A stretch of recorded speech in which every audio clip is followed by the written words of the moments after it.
Okay, Grath, welcome. Thank you so much for being my co-caster today on stream. Thank you very much for having me. I'm really excited to get to cast, and I love giving lower elo players the high elo treatment. So it's like I'm all about my channel. So. Yes, and maybe talking about that, maybe some of my viewers don't know you yet. So would you maybe have a few words about yourself, like who you are and how long you've been playing Age of Empires, what's your elo, stuff like that, just very briefly. So I'm Grathwrang. My name is Doug in real life. I've been playing Age of Empires 2 since I was a kid. I actually, when I was about 12 years old, I won a tournament back on MSN Gaming Zone days. Oh, really? Yes. With 12 years. When I was, yeah, so I was, but that's like a long time ago. And then I had a long period of time where I didn't play the game too much at all. And like it's been installed in every computer I've had, but mostly just campaigns. And I started taking it seriously last January, which is also around when I started streaming. So it's been a really cool 11 months for me. It's been a roller coaster for sure. Yeah. So just into Age of Empires. That's crazy. Yes. And where's your current point of, I don't know, elo and training? So I recently hit 1330 elo. Oh, nice. And, right now I'm at 1205. I gotta admit that the 1330 that I hit was only using a 24+0 strategy with the Khmer. Okay. Basically a super fast FC, so it was kind of like a cheesy strategy. But my real elo is probably around 1200. Okay, but that's great. That's cool. So because some of our players already advanced regarding their own elo, and I think we'll have some games today where actually players achieved 1200. Oh, that's great. Yeah. All right. It's exciting. Okay, so I think we should maybe start with the game of SalleNmeister versus Koerbel. Did you find that game and download it by any chance already? Yes, I'm just trying to make it appear in my rec folder, which it should. I always forget that I have to re-enter the. Okay, I'm setting up things. I am as well. Okay, let me know. I'm 3 seconds into game one. Oh, you're much faster than me. Hold on. It's alright, take your time. Give me some time, crap. Okay, Dead meat, no, the tournament is already in round number 3. You cannot join the tourney anymore. The tournament is already ongoing. And meditation, I'm fine, thank you for asking. How about you? Sorry, it's just a little bit chaotic right here. Okay. There's still a piece that is not covered from the green screen. That's triggering. I had to deal with that earlier today too. Oh gosh, that triggers me so much. I gotta cut the seasons are changing, so all the glue is like unsticking and things are shifting and moving. Alright, I think it's better now. Okay. Perfect. So I gotta load the game now too, and then we can start. Let me know when you hit your air horn so I can hit mine at the same time. Oh, you want to do it? Very important key part of the process, in my opinion. That's very important for sure. Yeah, we gotta synchronize that. Then it's even more pro casting when we synchronize the air horn. Okay. So I will just, you know what? I'm counting to 3 always before we start the game, or when we click on play. And once I say 3, you don't only click play, you also hit the air horn sound. Yes. All right. Sound good? I'm ready. Okay, I gotta ask chat first. Guys, are you ready for some ABCD hype? Are you ready for the first game? My chat, are you ready? Let's go, guys. Yes, and also exclamation mark Cocaster. This is Grath's channel. Click the follow button right there. It's so easy. Just hit it. Explosions. Explosions might happen, but besides that, all fine. Hi, Rocketman. Nice to see you. Poppy saturation. What the heck? This name. Thanks guys, for the check follow. out Artie too. Exclamation mark Cocaster. Pull up Artie in my channel as well. If you don't know her, go check her out. Oh, it's actually 400 now, I think, Chris. It's increased even more. We need some cross-contamination. Yes, that sounds good. Hi, Rogan. Also, welcome to you. Welcome, everyone who's just hopping in. I'm Archie. Nice to meet you. Your people coming over. That's really cute. Hey, guys. Okay. So, Rocketman was spamming the ABCD hype emote, so I think some people are ready to watch the first game. Nice. Okay. So, I'm ready to count to 3 and then hit that air horn. Let's go. Let's go. 1, 2, 2. 3. All right, I'm starting with a very short introduction. So guys, this is ABCD2 and we are watching now the game of round 3, 16 players, SalleNmeister versus Koerbel, and I'm casting with Grathwrang today, and this is their first match on the map Arabia, playing Koerbel with the Vikings against SalleNmeister playing the Teutons. So let's see how this will go. Good luck to both players. All right. So the Teutons are they're a really fun civ. A lot of lower elo players like them, and I'm not sure they fully appreciate just how good of a civilization they are. Their super cheap farms are so nice. Like that's such like a hidden bonus. I don't even every time I look at the Teuton tech tree, I'm just like, oh man, there's another hidden bonus that I didn't realize they had. That's one of my favorites. Are Teutons a strong civ at the moment? Because I know that in the past they were quite, yeah, not very much liked, I would say. I don't know. I don't know about in the pro scenes. I feel like the meta at the higher levels is a little bit different at the lower levels. Like, at least in certain civs, like the Huns are definitely stronger civilization at lower levels than at the higher end, at least in my opinion. Yeah, and I think also maybe at our elo range here from ABCD tourney, it also more depends on other parts of the game than rather the civ advantage. I don't think it's that big in that elo range that you can decide the whole game just because of the civ pick. But maybe something can be quite strong. Who knows? Okay. What do you think of Koerbel's map, Artie? Koerbel's map. Okay, I'll look at Koerbel's map. So, Koerbel has... I think his base is quite nice to wall for this Arabia setup, actually. It can be quite difficult with the new Arabia with very few wood patches, but here it looks okay. He can wall to the sides of the map, so let's see how he will do it. His berries are in the back, that's pretty nice. The gold is also fine, I would say. The stone, yeah, well, it's okay. And then there's a little stone and gold patch more in the front that could be harder to get, but he has also an additional gold patch even more far in the back. So I think it's a pretty nice map. Yeah, I'm gonna agree. Like, especially if you're Vikings, having all that gold like so easily able to be protected. So I'm interested to see if Koerbel will go out and get those walls out to the edges of the map on either side or not. Yeah. So we can kind of see the start of that. There's already a house going down in that wood line on the left. I really like that.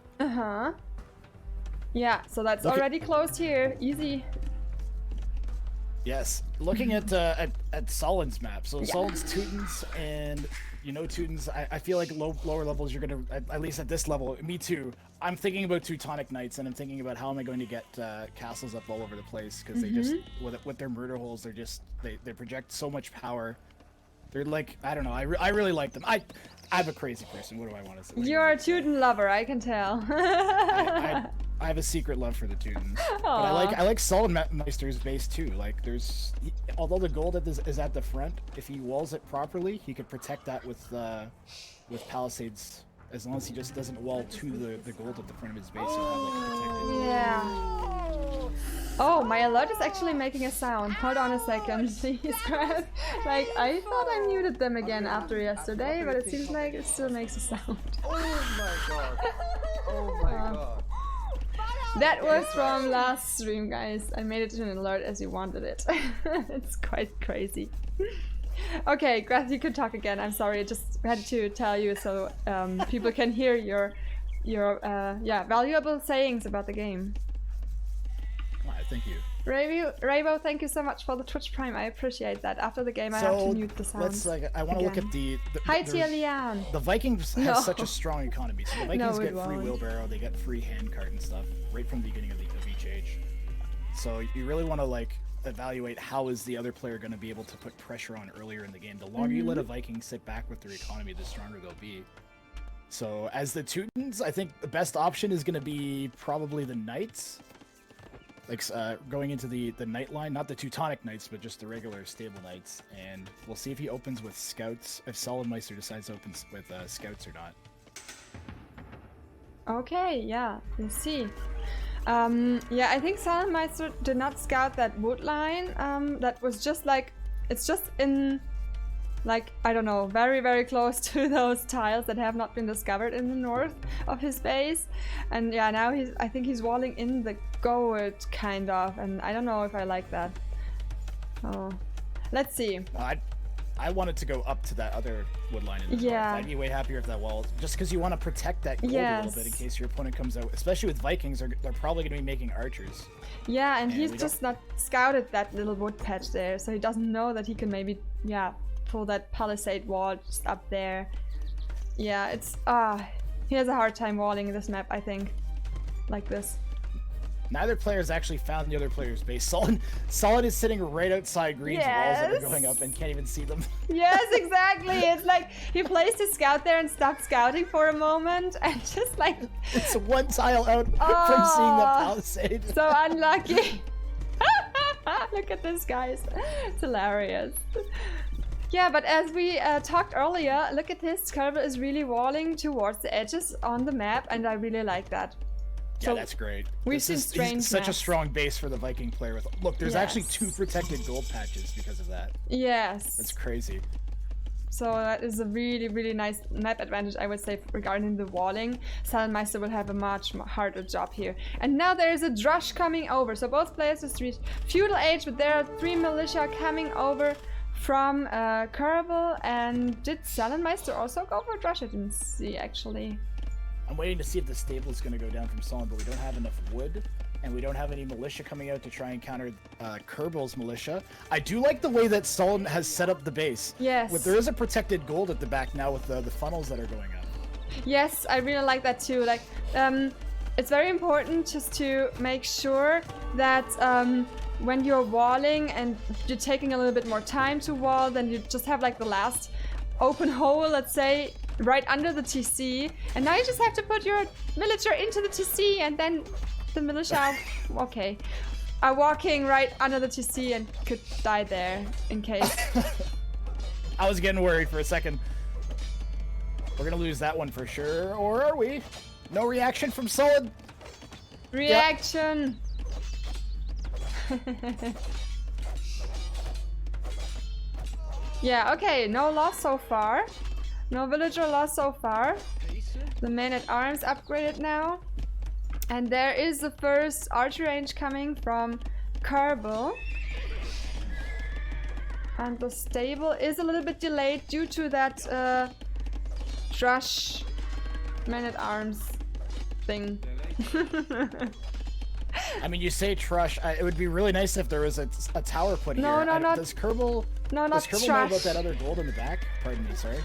I did not say trash, I said drush, right? The dark... Drush? Is it not called... It's called differently. Dark Age Rush, yeah. I thought you said trush. I was thinking... Sorry. I'm blaming Discord. Yes, the sound quality is so bad. Hi Bamo, hi Golgoy guys, welcome. Who's tuning in? Also the ambassadors here. I feel very honored to see that alert on your channel. Yes, I promised, right? So, SalleNmeister could also decide to just build houses behind that palisade walls. Now he's starting to build, wall up with a blacksmith just where those men-at-arms are attacking. Okay, and now he's building the first scout. Question is, would he be successful with a scout rush now? I don't think so. Not, with the walls up, he'll run into they'll run into the same problem that that Koerbel's running into. But Koerbel's not really trying to get in. I think Koerbel's just happy to have gotten up. If Koerbel wanted to get in, those archers that Koerbel's making would be going forwards to try and kind of back up the man-at-arms and break into the base. And instead we're banking them up, maybe saving for a Castle Age push, I think, is the play here. Okay. Otherwise, if that's not the play, they should be forwards to, the man-at-arms into the town center. And they died. Yeah, okay, so now SalleNmeister has some peace again at his base and time to recover. What does the villager count say? It's even, completely even. Points also quite even, so nothing decided so far.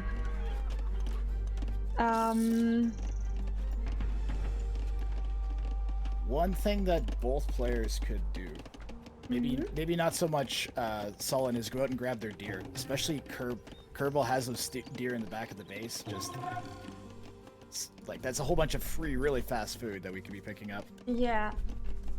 Yeah, that's a good point. I always forget about that deer too, to be honest. If I don't try to deer push, which I feel still very insecure with, I always just leave it there and be like, yeah, you can live there, little deer. It's okay. You can just coexist. I got a great trick for anybody who's terrible at scouting, Artie. If you're terrible at scouting like me, just use your scout to push your deer, because then you're going to remember to push your deer, and you're going to get something out of not using your scout. Wow.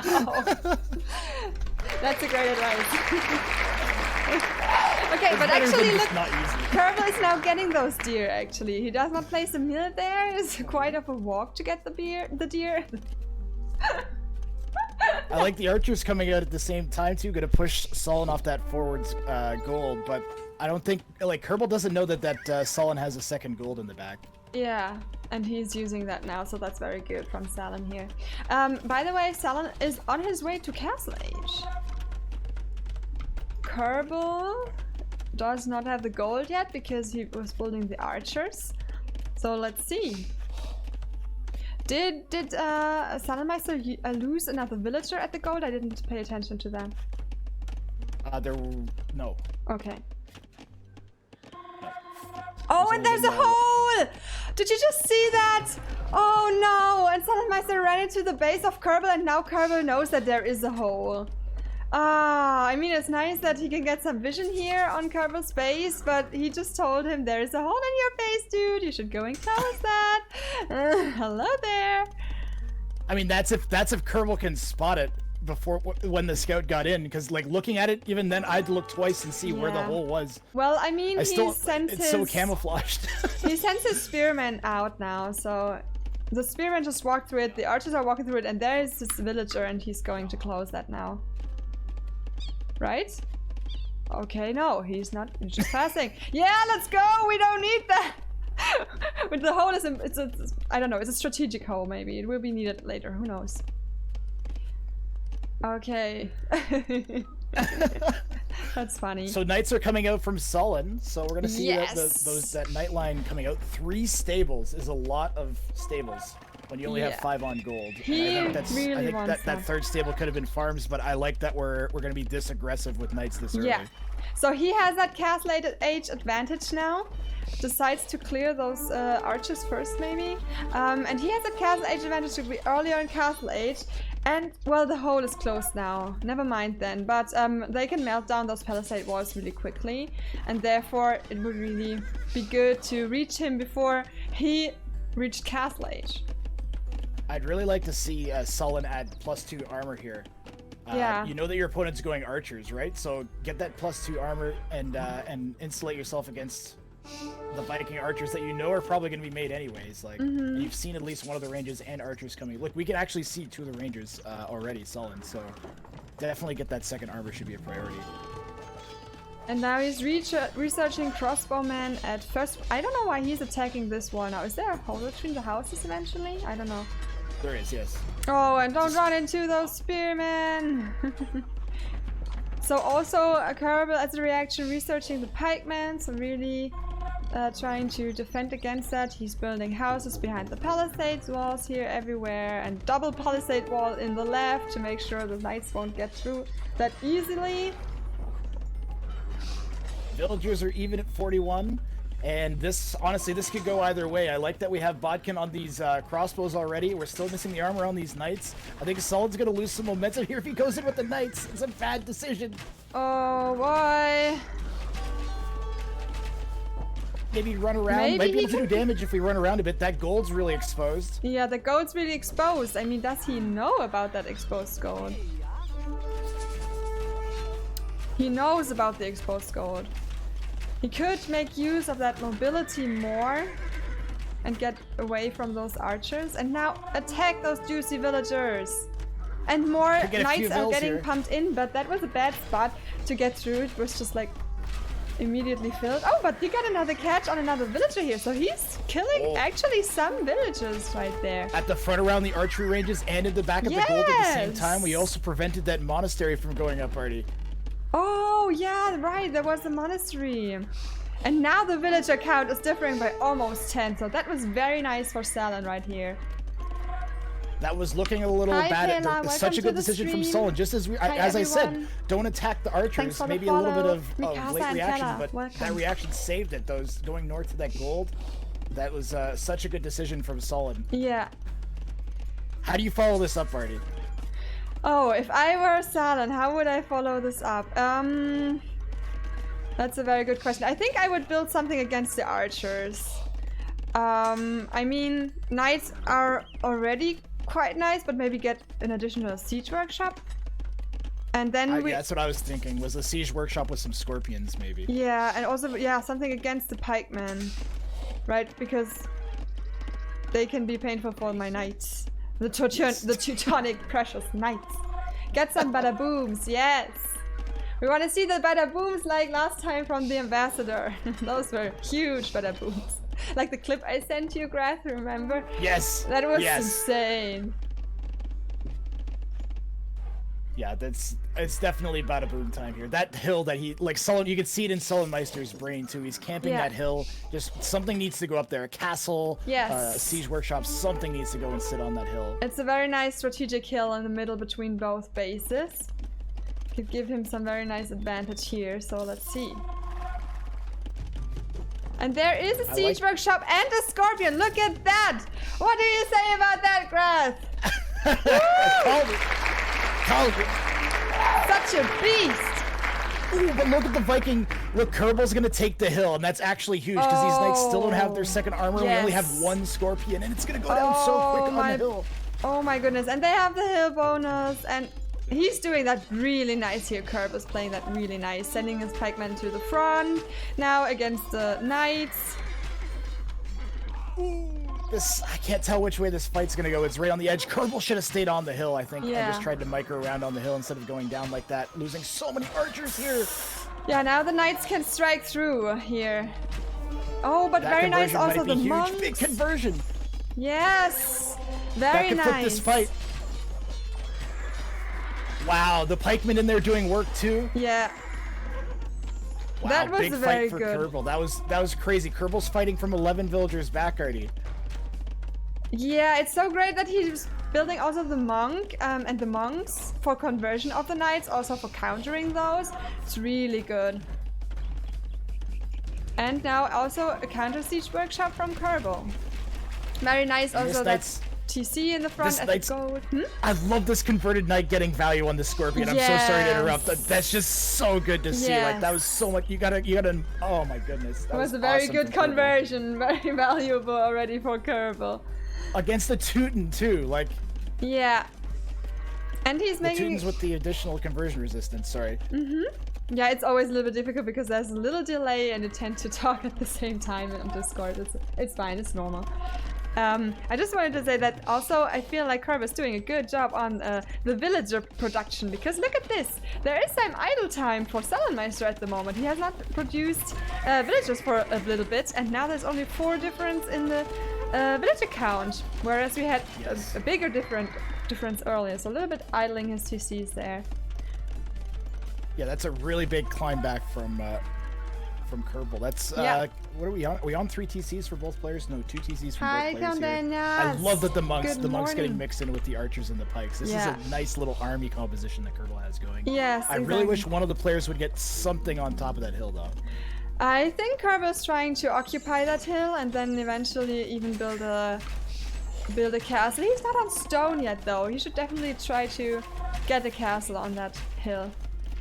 We have Sullen has prepped a longsword switch. I don't know that that's going to work out against all these archers. Okay. If you look in the barracks, there's like I think a dozen longswords already. Okay. What do those counter, those longswords? Man. They don't have Teutons don't get extra pierce armor, I think. No, I'm not sure what the plan is with them. I think maybe there might be enough of them that if they're spammed out that they'll do something, but that's so many archers already. That's how many 23 archers will just eat those. And now they're attacking the villagers.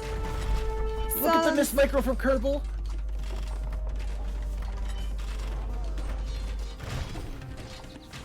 That's not good. Uh-oh. Okay, the mango is down. But, yeah. All those longswordsmen went down too. So SalleNmeister really has to think of something, because there's a military count of 36 versus 4. So there's not much army left. A couple of knights are here, but yeah, against they do those have their monks. second armor now. You know, if he put out a mangonel and got a, does he have a siege workshop still? Yeah, he does. A mangonel is what's needed to try and swing this here. Yeah. There is one in that siege workshop. Let's go. Yes, go SalleNmeister. He's building a defensive castle now. And that hill also on the left of SalleNmeister's base can be also a nice strategic spot for Koerbel to put on some pressure. And the villager's pressure. going to be forced off of that wood line and that stone as well. Yeah. And now SalleNmeister's base is getting smaller and smaller, I feel like. Yeah, space is, well, the one nice thing is he has that town center off to the right, to the east of his base. And that's going to be where we're going to want to expand. Maybe another castle on that small hill just in front of those two res there. Yeah. But we're going to have to do something about all these archers on the left. Yes, exactly, because they're about to run right into the economy and the juicy villagers on the farms. Those need to be moved now. Now! Don't wait! Get them out of there! Get them out of there! SalleNmeister, don't sleep! No! All the poor villagers. I mean, you got a big knight army there. Koerbel, run in! Okay, there's the reaction. Oh, gosh. This is gonna give me a heart attack, oh my god. And now let's see, the knights have to get into action and the mangonel. We want to see the better boom, guys. Let's cross our fingers. Let's tell them we'll get out that better boom against Koerbel. Ah, the archers are eating up those poor little villagers at the gold down there. And now the villager count is the exact opposite. It's 80 against 60 for Koerbel. Oh, the bada boom! No! He's gonna charge the mango. That's unlucky. Kill the monk with your knights, dude. Salen, you have to kill that monk before he converts even more of your knights. But he's clearing all the archers right now. That's very nice. But the monk is still standing. What a play by Sullen, sitting back, waiting till we have all the upgrades on the Castle Age Knights, and we just ate through all those archers. That was awesome. But the monk is still standing around. He's just checking what's going on. He's not hurting it. He's a pacifist. He's not bugging anybody. Yeah, he's got peaceful. Some books. And now there's the castle on the hill. Look at that, Grath. That is such a nice castle. Oh. Sullen's castle's on in front of his main gold. I really like that too, even though it's not on the hill. We're gonna have a nice showdown here, but Koerbel with a massive advantage. The knights going into the pikes. Oh no! And the pikes are doing so well at defending that. So Sullen is not able to contest that build-up of the castle. It will go up. That is a very, very big boost now for Koerbel. That's a very big boost. Don't run into the pikes. Don't run into them. Well, the pikes aren't attacking though. Well, now they are. Now they are, yeah. They were just passing for a little bit. But where yeah, do you think Sullen's them. next castle's got to go? Is it going to be offensive? Is it going to try and protect this gold on the right? Or look where it's going. Oh, it could be a little bit closer, but I like the idea. Yeah. Yeah, it could be even... It's going... I don't know about his vision there. He doesn't know if there is exactly something, but... Yeah, it's a good idea for sure. Put some pressure on your opponent again. And it then... should range that gold. I think it'll... What, the Teutons get extra range on their castles? Ah, okay. Let's see, let's see. Yeah, castles get +3 range with crenellations, so even if it doesn't, it will range it at some point.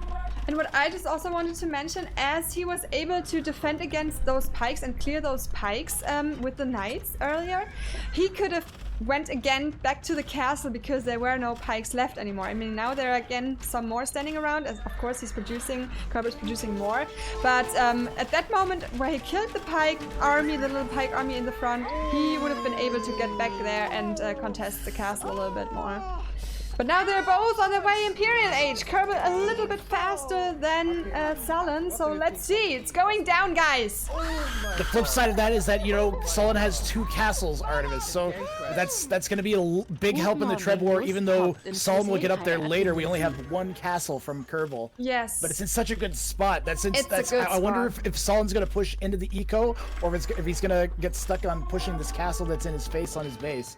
And it's going to be really interesting to see what the players do here. That left side of Koerbel's base is wide open. Look at all those exposed villagers there right now. There's like 50 exposed villagers just standing out in the open. And if the knights were to run in from SalleNmeister, it would be an instant GG right now. Yes, I would wish that SalleNmeister, I mean, he has that big knight army at the moment that's not doing much.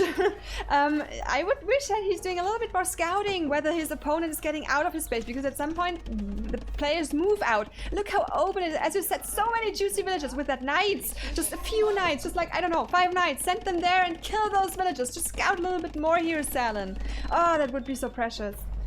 That and the base is open. Once you go through, even if you just ran past all that, look at all the exposed farms in the north and the east of Koerbel's base, and there's a huge gap that's just like that needs to be fixed now.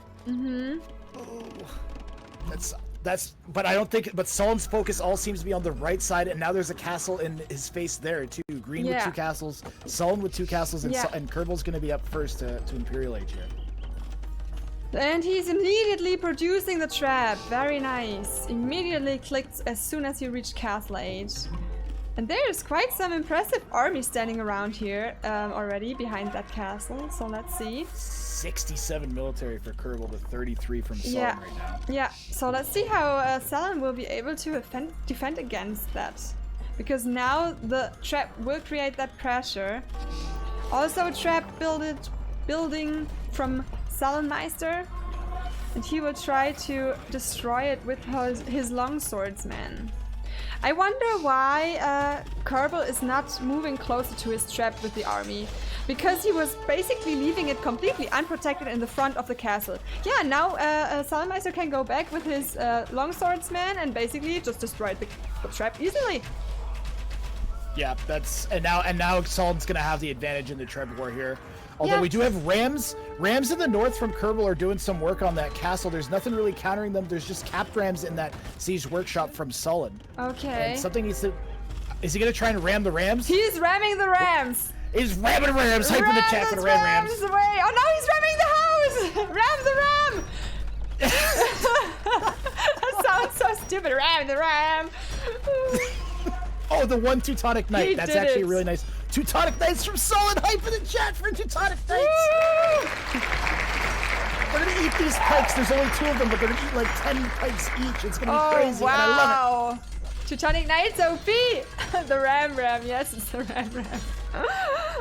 Isn't there a song where they sing Black Betty, right? Where they always say Ram. And they can also be Ram. Yeah. We need to recompose that, Grath. We need to make a new song out of that. I'm on it. I'll get on it right now. You know what Sullen needs to get on though, Artie, is that castle that he just killed. He needs to get his army up on that hill and get a castle there. That's what I think.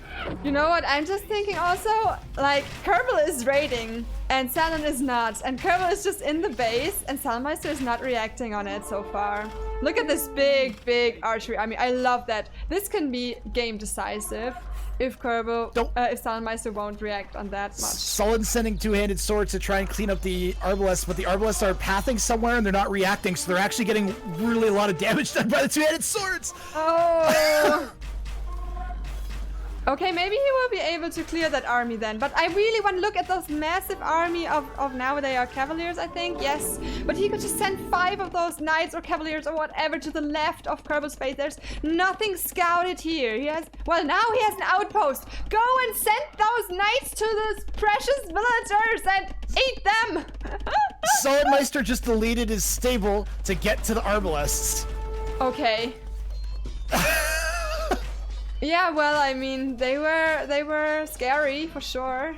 And now send those knights over to the precious woodline of your enemy. Yes! Do Look it! at all the fills! Look at all of them! They've been there for so long! Yes!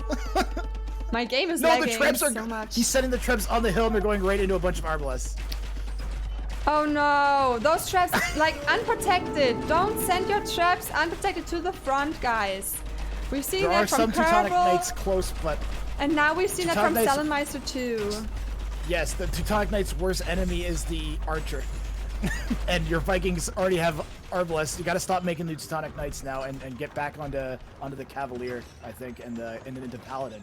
And get those Paladins fully upgraded. We're still missing the last armor upgrade, and now that we know that our opponent has arbalists, we really need it. And now look at that graph. Finally, the knights are moving out, like the cavaliers now, are moving out to finally do some counter raiding. Finally! Oh gosh!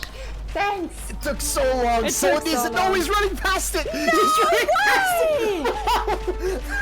Okay, 3 of them are staying. 4 of them are staying. The others are running into the back where there's actually not, well, the gold villagers. They can be precious too. There's no army Juicy. there. That's okay. That's Yeah. fine. That's fine. In the meantime, one of the castles from SalleNmeister went down, the one on the right. So there's just too much going on. It's just too much going on. My game is lagging so much. Is your game lagging too, Grant? Yes, it is. So one of the players might be having might have had PC issues while the game was being Okay. played. Usually that's what causes this. Yeah, and that was so nice with that raid here. I mean, now the villager count, well, still, I mean, Koerbel has tons of villagers. I think with the raid on SalleNmeister's base, he really catched some of them. And now he's building up the castle on the hill in the middle again. SalleNmeister did not go and claim that. I wonder why.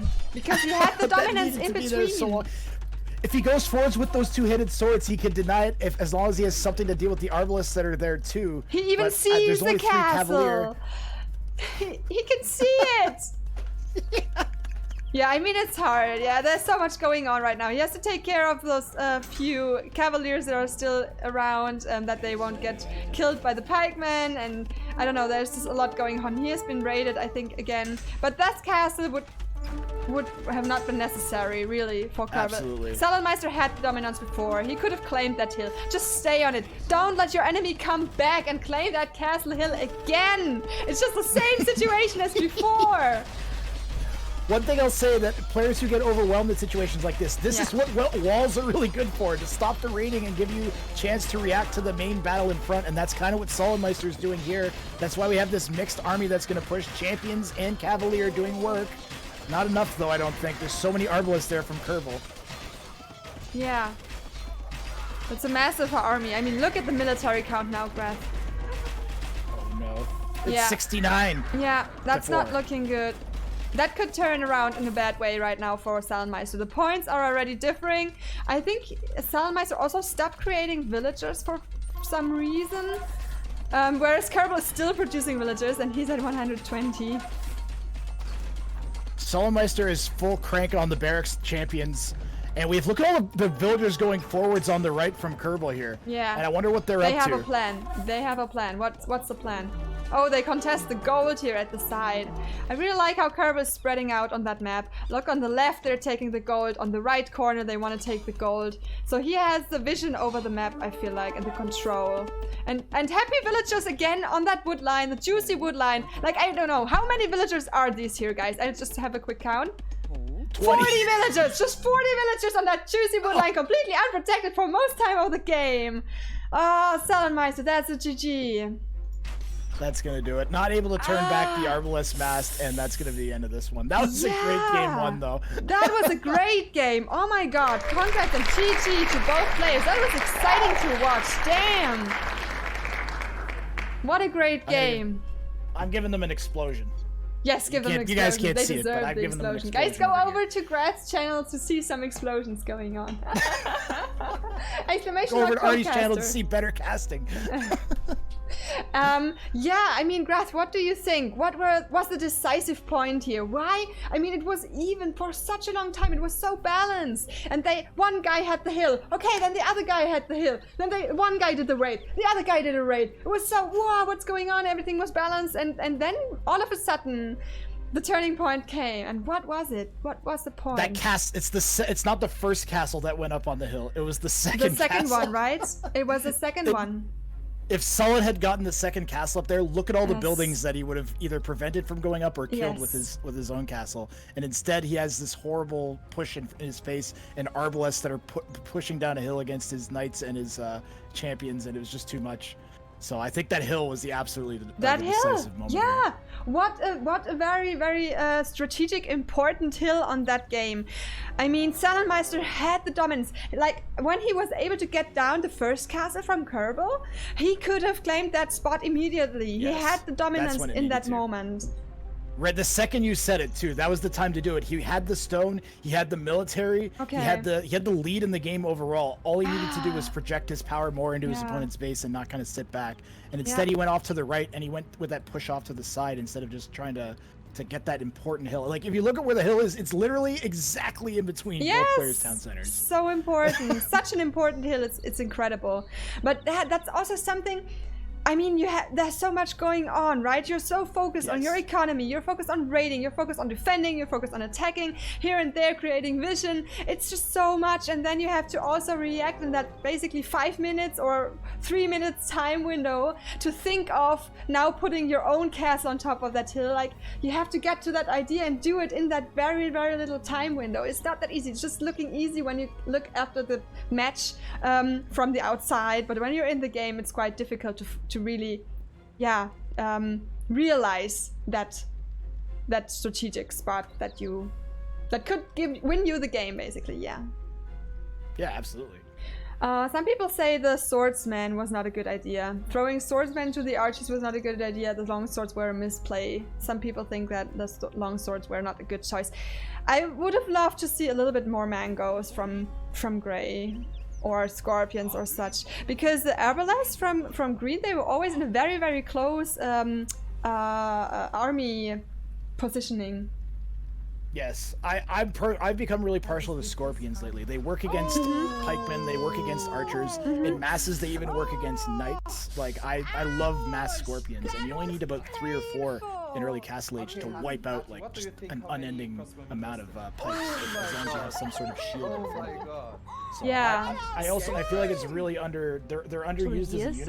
Mangonels are obviously important, but like scorpions just they do so much work in spots that you wouldn't expect them to really be effective in my opinion. Yeah, I would have loved to see some more bada booms and stuff here from Grey, but yeah, that was his game decision, and maybe could have been also a point why Koerbel won this first game. Okay, but still, it was super exciting, quite balanced for most of the game until those little turning points, little decisions that make Age of Empires so I don't know how to say it, what's a fitting word? So exciting, yeah. So interesting. So there's so much depth to it, like so many different things can happen. Makes you addicted to the game. Okay, so I'm excited to see the second one now on SalleNmeister's home map. How about you, Grath? Me as well. I'm actually already in game. Oh! And you can just That's the motivation I want to see. Awesome. Great I'm ready to start when you are. You give it. Let's do our synchronized air horn thing. Yes. Let me give me just a second to have a short chat with people, because things were happening. hold on a second. Kirchendude, thank you so much, Hanno. Dankeschön für die 4. Du hast 2 Jahre. 2 Jahre. Oh mein Gott. Vielen lieben Dank. Oh, have a nice Sunday too. And still counting. You're so sweet. I appreciate that a lot. And hi, Simply NAO8. I just heard. Yeah, I was a little bit irritated at first too with throwing swordsman. Is that a new unit? No, it was just throwing the swordsman into the game. Hi, Sapotan. Good morning. Good morning. Inversion Boy, thanks for the follow. Welcome to everyone who's tuning in. Hi, Diftom. I didn't say hi to you yet. Yes, spam those coffees. I had my coffee already. Otherwise, I would have been like not able to cast this appropriately, because we need that hype in here. We need that hype. Okay. Okay. Well, I need to synchronize the air horn. I cannot do it without Grath, so I think we should get into the second game. Are you guys excited? I am super excited.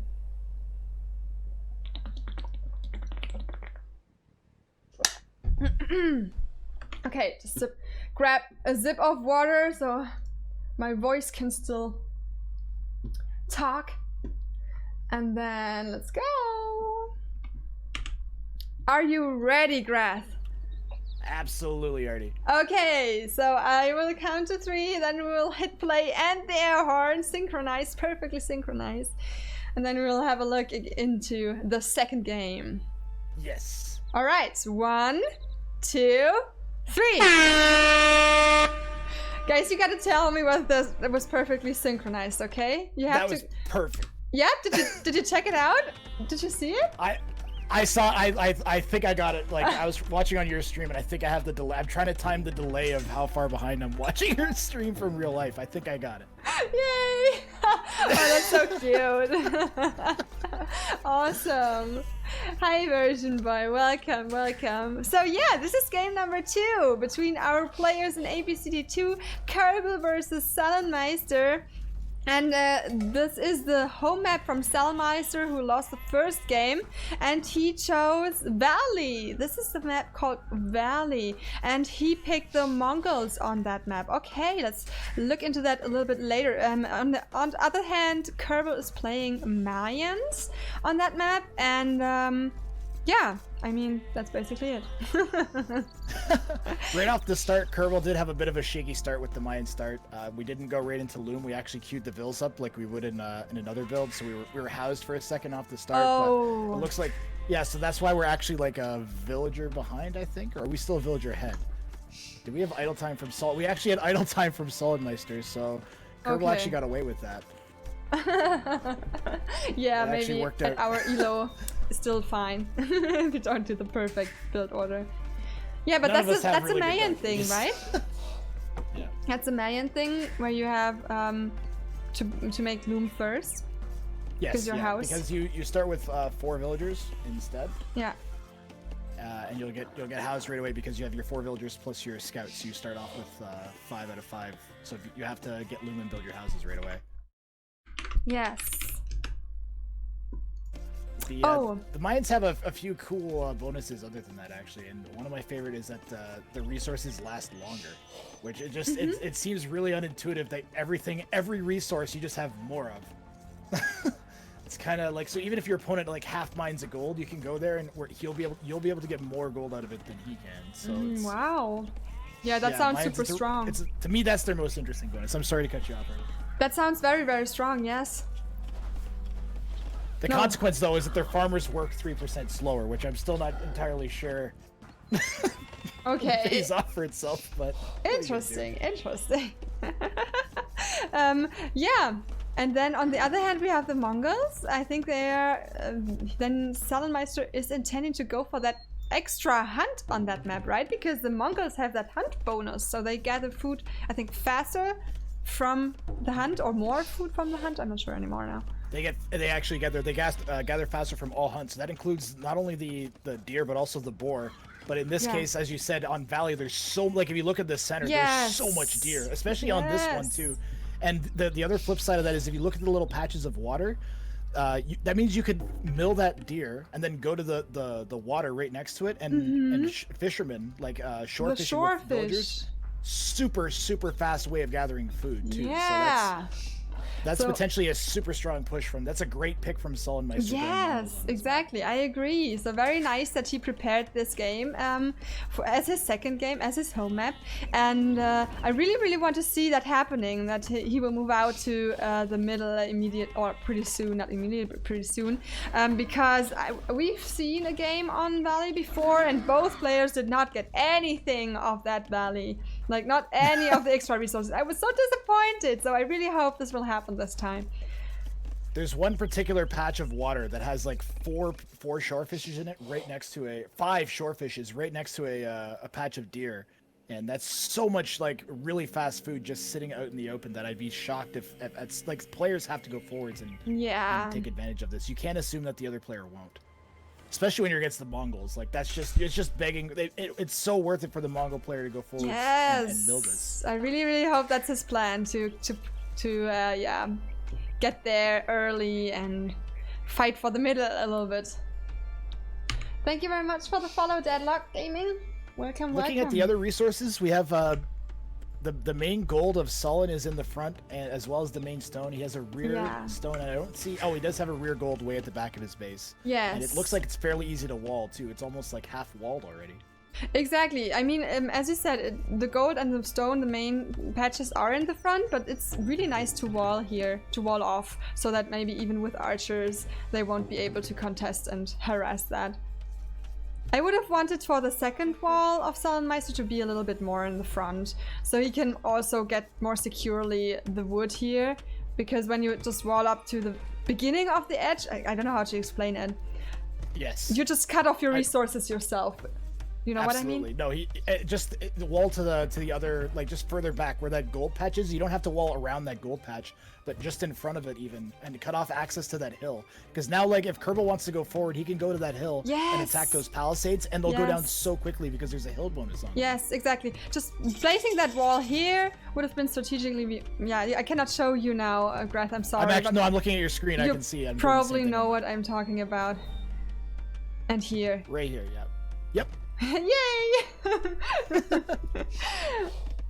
Mongol's nice pick. I would like to see a sneaky mill in the south or north from Grey to get that food boost. Yes, so let's see. Salen, go! We need some hype in chat. We need some energy for Salen. The south in particular. Look, I keep just being amazed at how much food there is. Look at the very south of the map and all the deer that's down there. It's crazy. There's so much. It's crazy, and a relic, and extra gold, and extra start. It's like, get this spot here, make this your second base or whatever. I don't know, just be there and take it. We'll see. I like that Salen's gonna be walled first and gonna have scouts out. Right as we hit feudal age, it's really nice. We had a 19 pop up from Salen that was pretty clean. Green's still wide open? No, we got we sent 2 bills to wall on the left side, and we're almost closed as well. Good job from Koerbel getting closed up and getting militia out. And in addition, SalleNmeister stopped scouting for a long time. So he was busy with getting everything ready, of course, but he did not go ahead with scouting his enemy. And that's very important when you go for a scout rush, to know where is there maybe the last open spot, or maybe get your scout to the villager building that wall, so you can prohibit the wall from closing. Bit of a misplay there from Koerbel, who actually took a swipe at SalleNmeister's scout, and now SalleNmeister knows that there's men-at-arms coming. I don't know if Salen's going to react at all, but now we have that knowledge that they're on their way. They were probably not to do much anyways. Given all the walls, it's going to be tough to get any value out of the men-at-arms. You're going to need archers behind it or towers, and I don't think we're going to see that. I would have just wished for SalleNmeister to go ahead with his scouting, because his scouting was like sitting close to the base of Koerbel the most time, and Koerbel was able to finish those walls completely in peace. So if that scout would there was like very far away lonely villager that was walling, and that would be a juicy spot to prohibit the walls to go up and then send in his scouts immediately. That would have been very nice to see. But yeah, and now Koerbel also knows about the scouts, and he's building a little bit a spearman, maybe, just one spearman so far, but he's building spearman as a little reaction to that. He doesn't need to build too many yet, because the scouts will have a hard time to get into the base anyways, right? Because he's also fully walled, Koerbel's base. Yes. The Jalofred, thank you so much for the follow. Hello, the players are using so many of their buildings on the outside of their walls. That's super nice exactly, to see. Jalofred. Really nice, you're totally right. Gives you lots of room for farms. Like, both players have really nice bases as a result, actually. Oh, there's a hole! There's a hole! There's a hole! Oh, there's always a hole, guys! Oh, and running into the spearman. Yay! No, don't die, scouts, now, please. I really... Solid needs this to do damage. Yes. Look at the villager count. It's 29 to 25. Need to get some of these woodline villagers. Very nice. Go and kill some of them. Does he have any upgrades? Yes. But I'm not sure if he can get even a single villager. Didn't get one. Not one, Artie. Really good job from Koerbel defending with the spear. And I think there was just one archer, 2 archers there. Really good job. Back on the gold is Sullen though, now poking at the other side, getting a lot of idle time even though we're not getting villager kills. And now I think that Salen, at this point, he should pump out more scouts because it's still open. I think the wall is not closed yet, and he knows he can get in, he can harass. He should just do that a little bit more maybe, as long as he can, because that time window will also be very short. And now talking of the middle and the mills, look, SalleNmeister is moving out for a mill, for his first mill. He did not scout a lot from that river, to be honest. He would have maybe found a nicer spot, for example at the water for the showfish, but at least he's moving out, so I won't complain. I think this is actually a mistake now, Artie, because it's so late and we don't have map control anymore that if Koerbel goes forwards, we're just gonna lose all these villagers. That's true. That's true. This is why we needed to keep the scouts alive, not even to try and do damage or even to try to force any more idle time, but just to keep our opponent's army back at his base so we can go forwards and safely take this. That's a good point actually. And now he's producing more scouts where all the other scouts are already dead. I wish that reaction to come a little bit earlier here. You know what? Sullen's getting away with it for now. And although, look, there comes the archers and the pikes from Koerbel. Yes, but it looks like they're going to be counterattack. north. Sullen might get lucky with this kind of, I'm going to call it a sneak mill here. Yeah, he doesn't. So it's not scouted from Koerbel yet. I don't know, where is Koerbel's scout, by the way? Did he die? I think probably Koerbel's scout died. So he's just this is for both of us, by the way. I think it worked. Oh yeah, let's have a sip of water. It's important, so we can go ahead with yelling. Because I just realized how dry my voice was.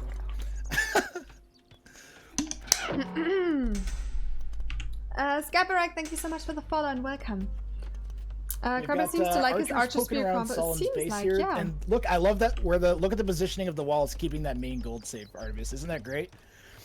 Actually, really nice. Even though it's not great in the north, it's good in the south. Yes, that's true. Great. So the archers won't be able to kill the villagers there. So that's very, very nice. But the villagers on that mill, they might be victims in case Koerbel will see and will find them. That is getting a little close, isn't it? Yeah, it's getting a little close. And those scouting here, the scouts, they are like, yeah, also so close with the patrol. Yeah, I don't know. I really like the skirms from Sullen, even though it's like I really try to avoid adding skirms, but we had enough food and wood that we could spare it, and it's just enough to kind of bug Koerbel, maybe dissuade. Didn't actually do anything. I think one spearman died. I'm sorry. Yeah, I thought the skirms might have had some upgrade, but I guess they didn't even have fletching on them. Yeah, maybe collect them and upgrade them a little bit first. I mean, it takes a while until that house will go down, so yeah. Yeah. Even 3 more skirms might have been enough, but I think just fletching or having the armor would have done it. Fletching would have been nice because you could have got the spears at least out of the way. And do you think it would have been Sorry, pardon me? Sorry, Grath. I was talking at the same time again. I was just wondering at this point, would it be worth building a tower at the gold? What do you think? Thinking about that? Well, I mean, the thing is that Sullen could just go back to that other gold. So I think from Koerbel's perspective, it would be worth it because you don't know about that other gold in the back. So you think you're cutting your opponent off from 2 golds by putting that tower up. I 100% agree. Plus, it's going to give you a really easy. You want villagers forwards probably to get a siege workshop down here. No, I mean, think early if you're Koerbel. No, sorry, Grath. I maybe did not point out correctly what I meant. I meant a tower from SalleNmeister to protect the gold. Oh, okay. No, that actually makes even more sense. Okay. Yay! I said something sensible.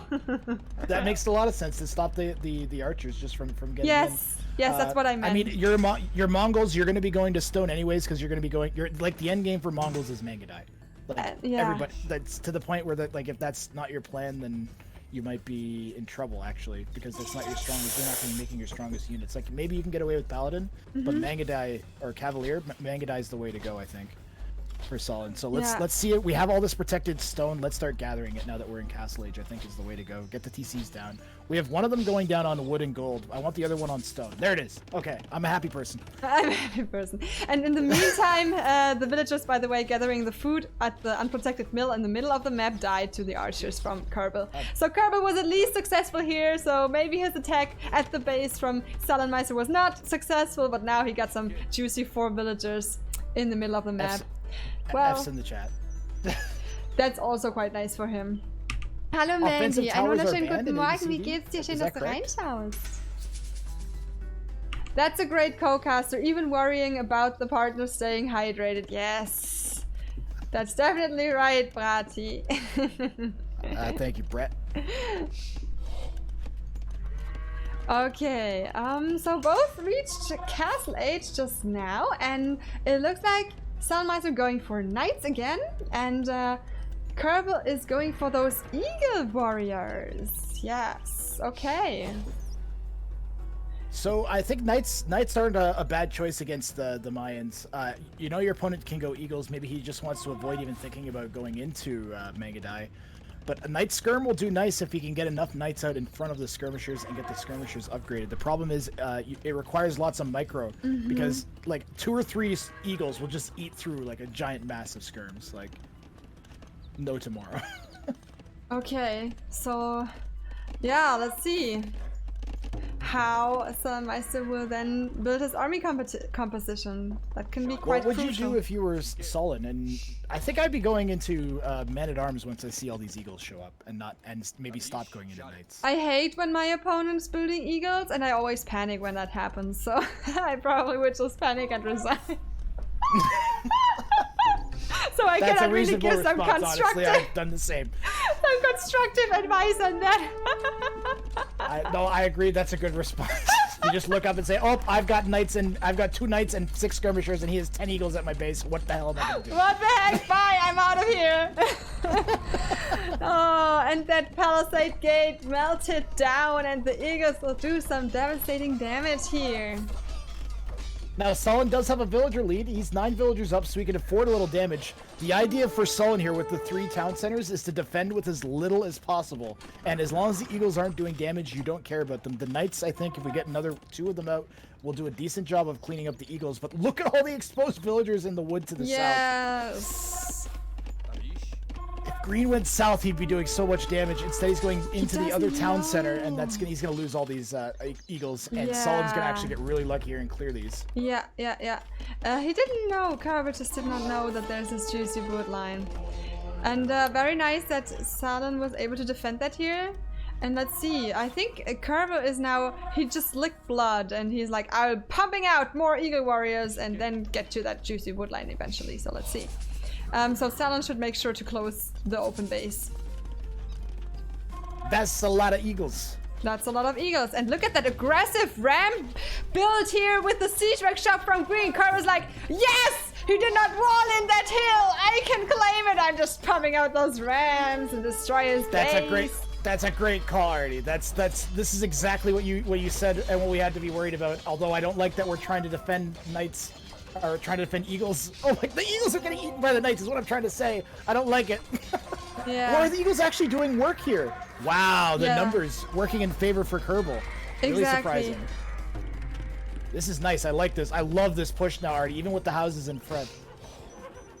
Oh wow, this is putting very much pressure now. And that is the hill that we were mentioning before that SalleNmeister just forgot to wall in and protect because it's again a strategic spot. But also props to Koerbel for realizing that. Props to Koerbel for seeing this as a good tactical spot for him. Very nice. This is excellent. I would love to see a castle go up on the front somewhere from Koerbel. Almost, there's so many good Yeah. places that it could go. It almost It doesn't could matter where it goes happen. as long as it's somewhere on the front. Like imagine a castle right on those where that main gold is, where that ram is sitting. Yeah. Ah, painful. What painful. SalleNmeister was able to close the base, by the way. He built a stone gate now. And that means for now, Koerbel will not be able to do much unless he will get down that house over there. Ram coming to support here. 2 sides now under attack, on the left and on the right. Koerbel is really being aggressive here. Very aggressive. Villagers are even, and if we get enough knights with enough upgrades, we need to get the second attack upgrade on the knights to help deal with the eagles. We're gonna run out and try and take down the ram, I think, with the knights. Ooh, we're leaving the gate open. Oh, we're picking the eagles off though. Look at this. Not paying attention. Koerbel's losing so many eagles. Oh boy. And the ram. And the eagles attacking the house and the gate and everything, but now, yeah, too late. Big clear from Solid. Okay. Oh, but the eagles in the north, look. Oh, they're getting through. Oh, they just got through. And now they can, the villagers, no, don't send them to the eagles. Oh no, here, take those sacrifices and leave my babes alone. But Koerbel's like, no, I want it all. No sacrifice is enough. I love that Sullen brought the knights back right away. We still have a bunch of them idling at the front, but it'll be enough, I think, with the town center fire to get rid of the eagles. Oh, this is not a great fight. I love that he's pulling them around the town center into the arrow fire just a little bit and not taking the fight. Yeah. But now the villager count is already increasing. The difference is increasing. We have 10 more villagers. I can't even talk anymore. 10 more villagers for Koerbel now. But SalleNmeister's 3 TC, Koerbel's only on 1 town center, so it might not be that bad. Plus, Sullen had a villager lead for a longer period of time, so it might not be as bad as it seems. Plus, look at the score. It's still in favor of Sullen. Sullen's getting lots of kills, and he's wiped up all of the army from Koerbel now. Yeah. Varg, thank you so much for the host. Appreciate that. Tasty snack.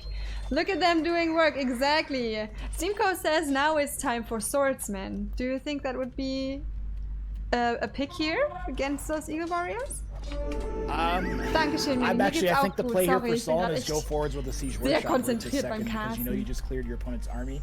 Let's go and attack his base, knowing that he's not going to have anything to defend it. The biggest mistake that Koerbel could make right here is trying to stay on eagles. He only has 7 of them left. He needs to switch into pikes and monks. He does have a couple monks out. He's grabbed a couple relics, but I think pikes is the way forward for Koerbel, where our eagles are outnumbered and the knights have so many upgrades now that they'll do the job fine, at least until we get into Imp. And I don't think that, well, Koerbel could click up. Koerbel, look at the gold from Koerbel. Yeah, he has so much gold. Holy moly. Not on stone yet at all, whereas SalleNmeister could build castles like crazy. He's just not doing it. I wonder why. Maybe he wants to clear that siege workshop. Yeah, defensive where would the Mongol, think about where the Mongol player could be dropping castles right now, right where that monastery is. Like, just put it right next to the monastery. Yeah. Like, you know, YOLO. At the gold. And you take out access to that gold. Yes. Defensively would help really a lot too with all these eagle raids. The eagle's getting into the wood line again. Oh.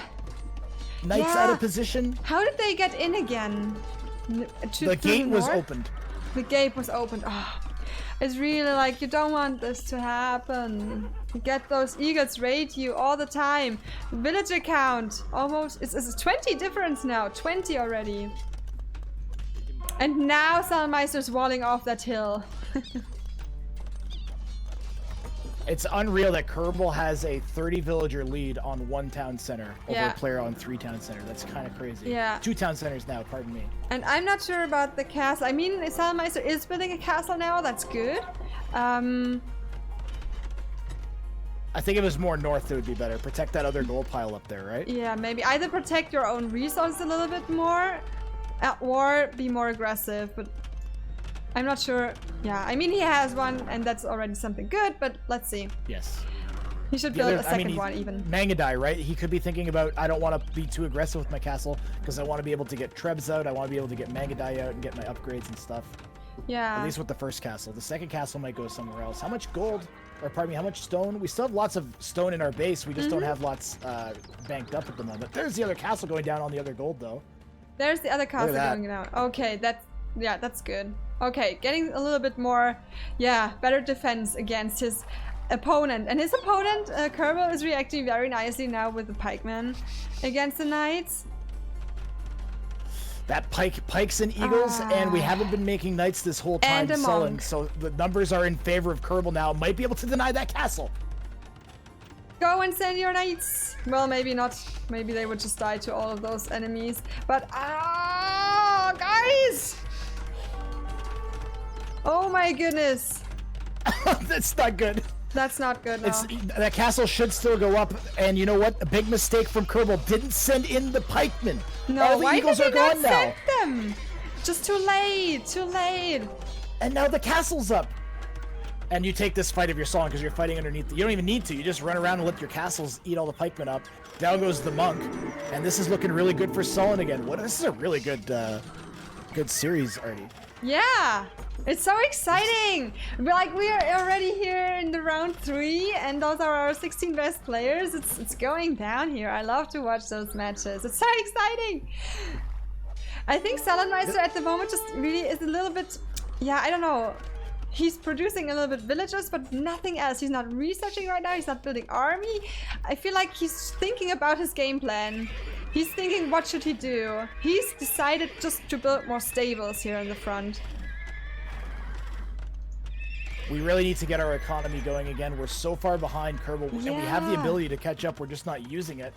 And there comes a point when you look up and you have gold and you don't have villagers. Like, just buy some food and queue up a ton of villagers. Make sure you're not making that mistake over and over again. Like, I know it's not good to have a giant pile of villagers queued that up. could also be an idea, Condenas. Good morning, Viva Ronaldo. But if the alternative is not making villagers when you Casting really need to, like Koerbel6. Yes, Alarix, that would also be a good idea. Yeah. So I mean, but let's think positively, right? So SalleNmeister is going into Mangadai, and once you get into even like a fairly good pile of Mangadai, like you have 30 Mangadai together, you're almost unstoppable if you're playing them correctly, even against eagles. I think with some sort of mass in front, and we have knights too. Yes, so. I really hope he will make that transition smoothly and successfully. And now he decided to go for a raid with his mobile knights. That's nice. I like to see that he's not, keeping them at home where then all the eagle guys and the pikemen could just come and kill them, but maybe make use of them and try to raid and catch some villagers. The thing is, it's hard for him to catch any villagers at this point. There are some at this gold in the front, but that's basically it.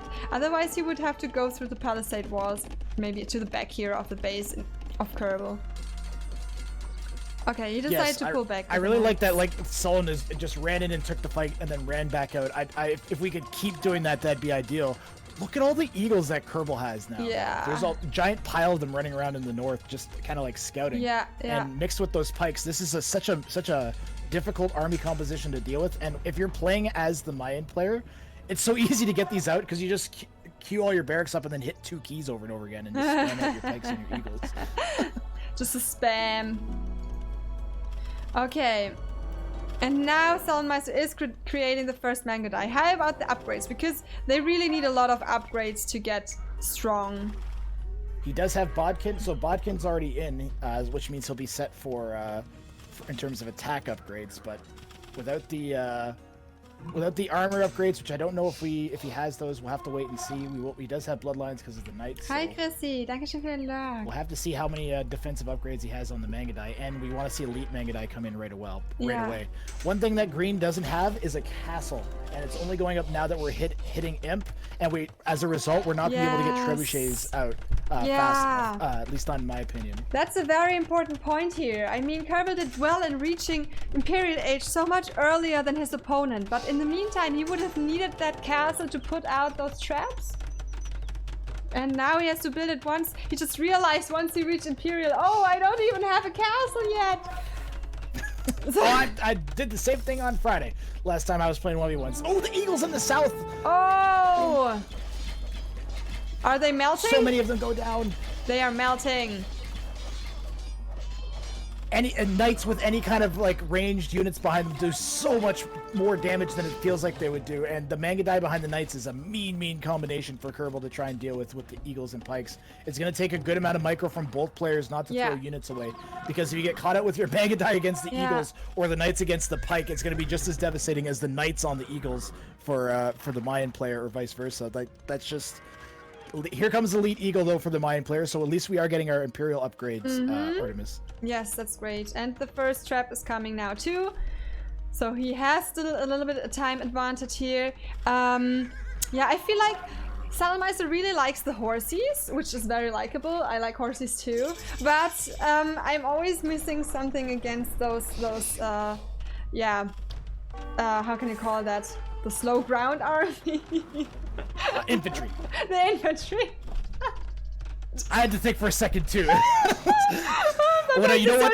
I wish that SalleNmeister had thought a little bit more about what castle to get Elite Mangadai in, because it's the one that's getting trebbed down right now. Oh that's no, not good. That's not good. Will he be able to finish the research of the Elite Mangadai? He will need that. It's gonna come in, but boy, that could have been one more trebuchet, and that would not have come in, and that would have been a lot of wasted time on that castle. Oh. We only have one castle left after that, and that's gonna be pretty slow for producing Mangadai, so these are super precious right now. And look at the knights, like I said, getting caught out inside of the pikemen. Oh no! He has to just run around and then come with the trebs! Yes! The micro! That's yes! awesome! Let's go! That's amazing! He did that very well. The other trap, no! No, there's still one left. Okay, that could have been worse. It could have been better. I don't know what to think about it. I mean, I like that he was trying to micro it out and run around and get rid of the army chasing him and then sneak those traps. It was hard, but now there's just very few Mangadai left, and yeah, we lost our Mangadai mass, and as I said, we only have the one castle now. That's not good. We need to get another castle down. We still have all that stone. Look at all the unmined stone in SalleNmeister's base. Yes, he's just not getting it. The main stone is not even touched yet. And now the Eagles are getting into this exposed gold, and I don't know, does Salen's going to be able to do much without any gold? We're already running out of that gold in the back of our base. We need that forward gold, and it's going to get... Oh, that Krebs coming in from Koerbel. This is a great push from Koerbel here in early Imperial. Yes. Oh boy, a lot of pressure happening now. So if you were in that situation, Grath, how would you react here? I think it's about time for some two-handed swords. Like, you really, okay. I would try and get as many two-handed swords out as I could. Okay. Or at least even like anything.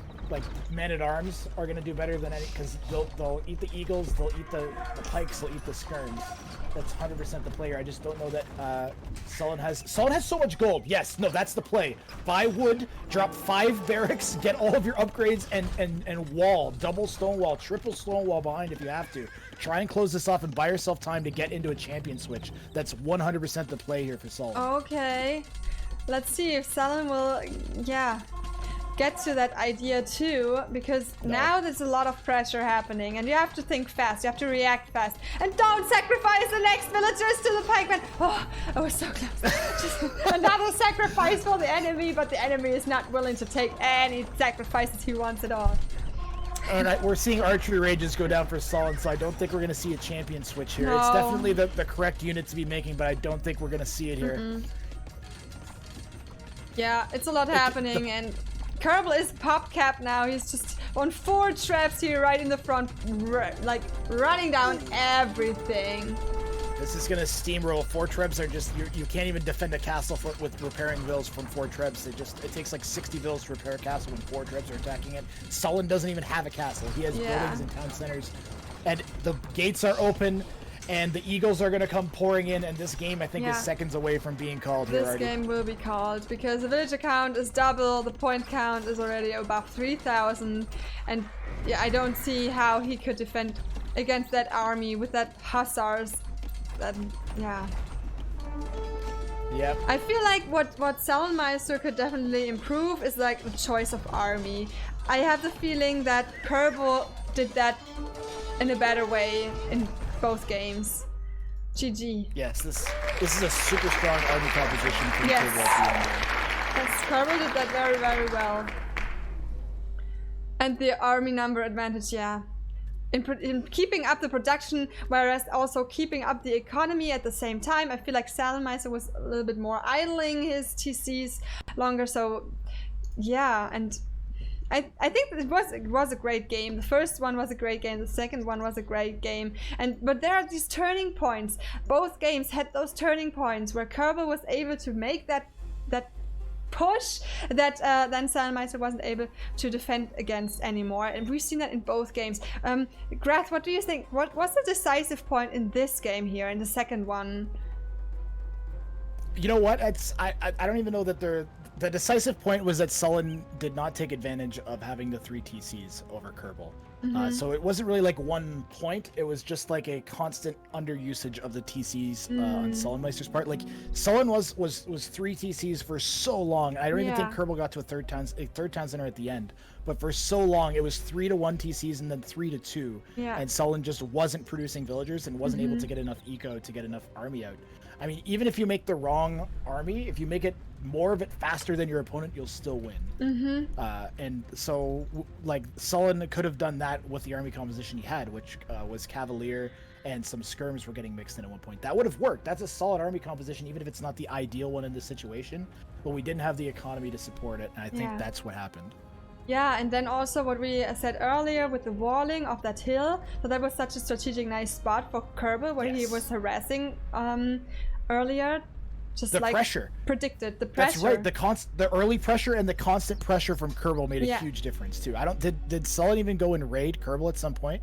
I think he tried once, but then there were already a lot of pikemen standing around, and he was not daring or trying to raid at another point. I mean, there were palisade walls everywhere on the left and on the right. He could have gone easily into the base. He had those mobile units. He had those knights. He had the Mangodai. And when you cannot really, just try to maybe hold the front somehow a little bit against those build like siege workshops against all those infantry, and then try to use your mobile units to raid in the back, get through here. That would have been so many precious villager catches. Mongols get a full siege workshop and they get drill, which makes them have faster units. I'll tell you that I was ranting about scorpions earlier. Scorpions with drill is even more fun.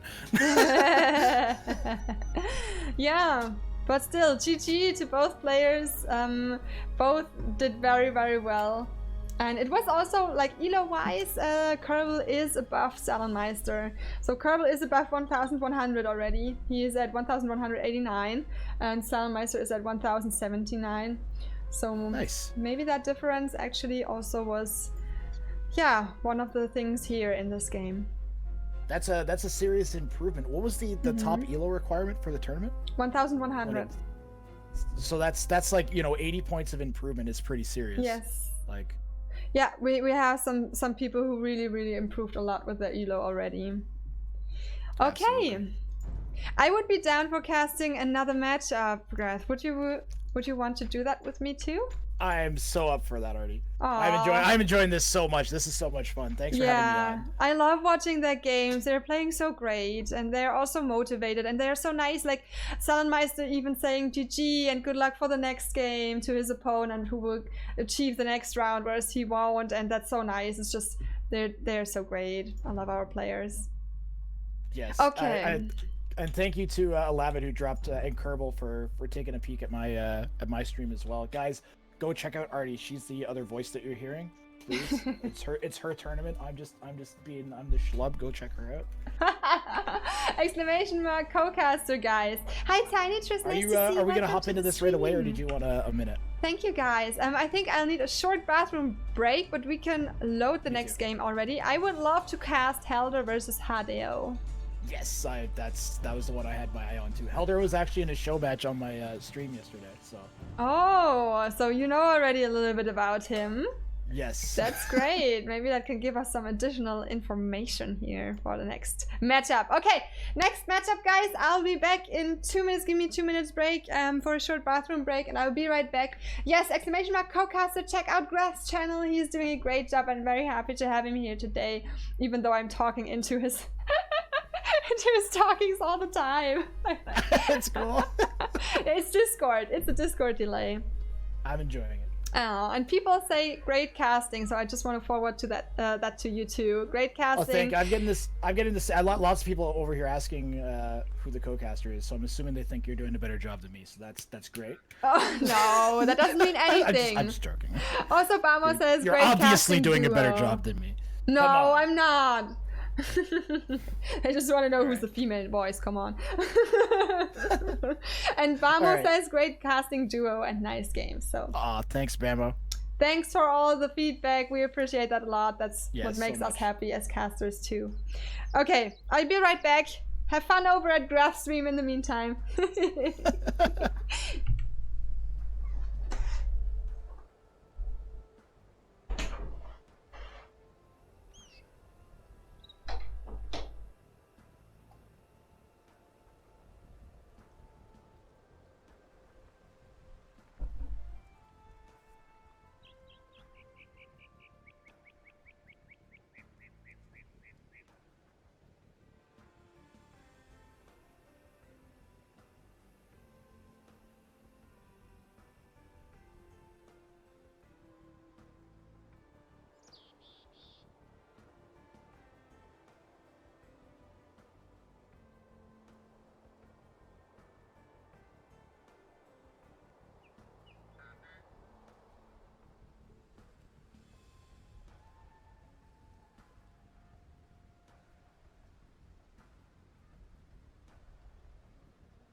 Okay.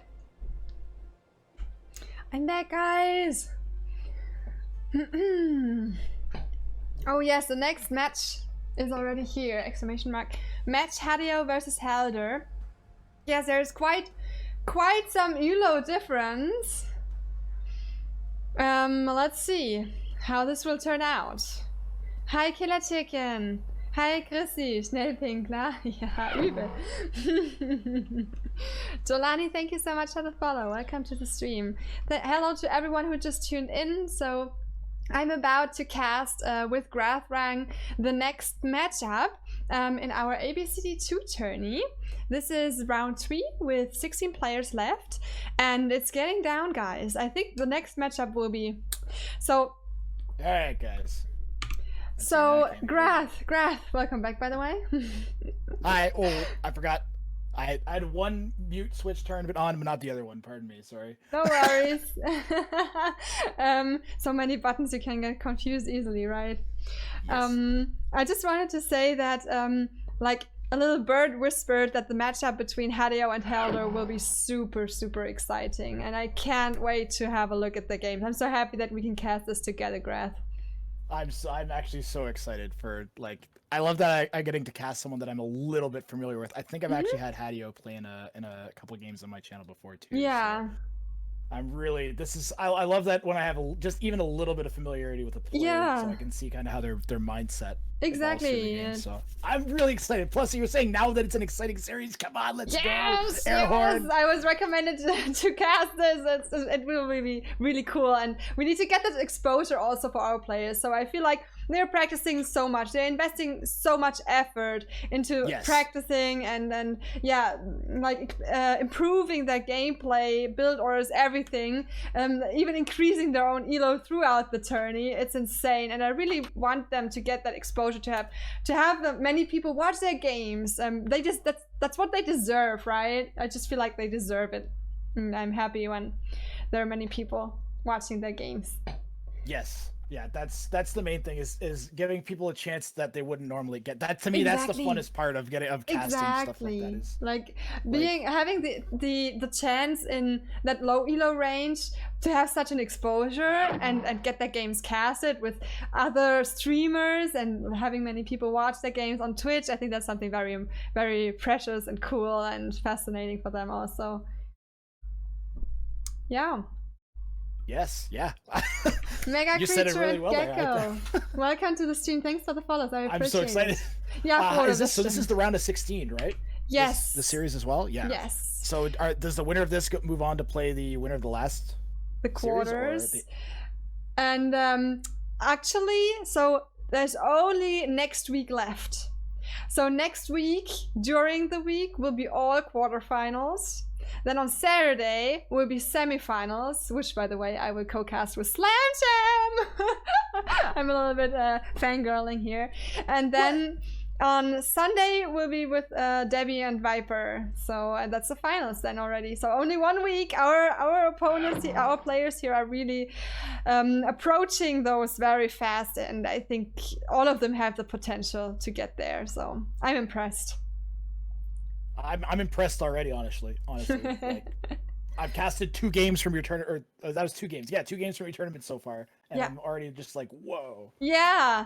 So I think you will be even more impressed now, and we should not talk too long anymore. Like, people are excited, people are hyped. ABCD, guys, and I will count to 3, and then we'll do our similar air horn at the same time. Yes. Okay, Grath, let's go. 1, 2, 3. All right.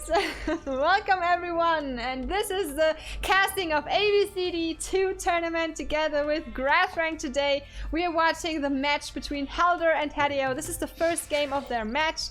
Helder playing the Magyars and Hadeo playing Ethiopians on the map Arabia, which is always the first map in the tourney. So let's see how our players will do. I'm looking forward to an exciting match. So actually, elo wise, there is an advantage for Hadeo. So Hadeo is almost 200 elo higher ranked than Helder. Wow. Yeah. That's a pretty serious gap. What was the elo of the players at the beginning of the tournament? Yes. That's true. So it was what? It was like 1100 to 900. Oh, you mean at the beginning from all the sign-ups, or? Yeah. Like, what is that what you're saying? Is that there's a 200 elo gap between them? Yes, like at the moment, now? the current. Oh, the at current the moment, elo. okay. Yeah, at the current elo. Okay. So Helder is 1000-ish and Hadeo 1200. Actually, yeah. One thing that I'll say is that I have dropped 190 elo in a single day. Wow.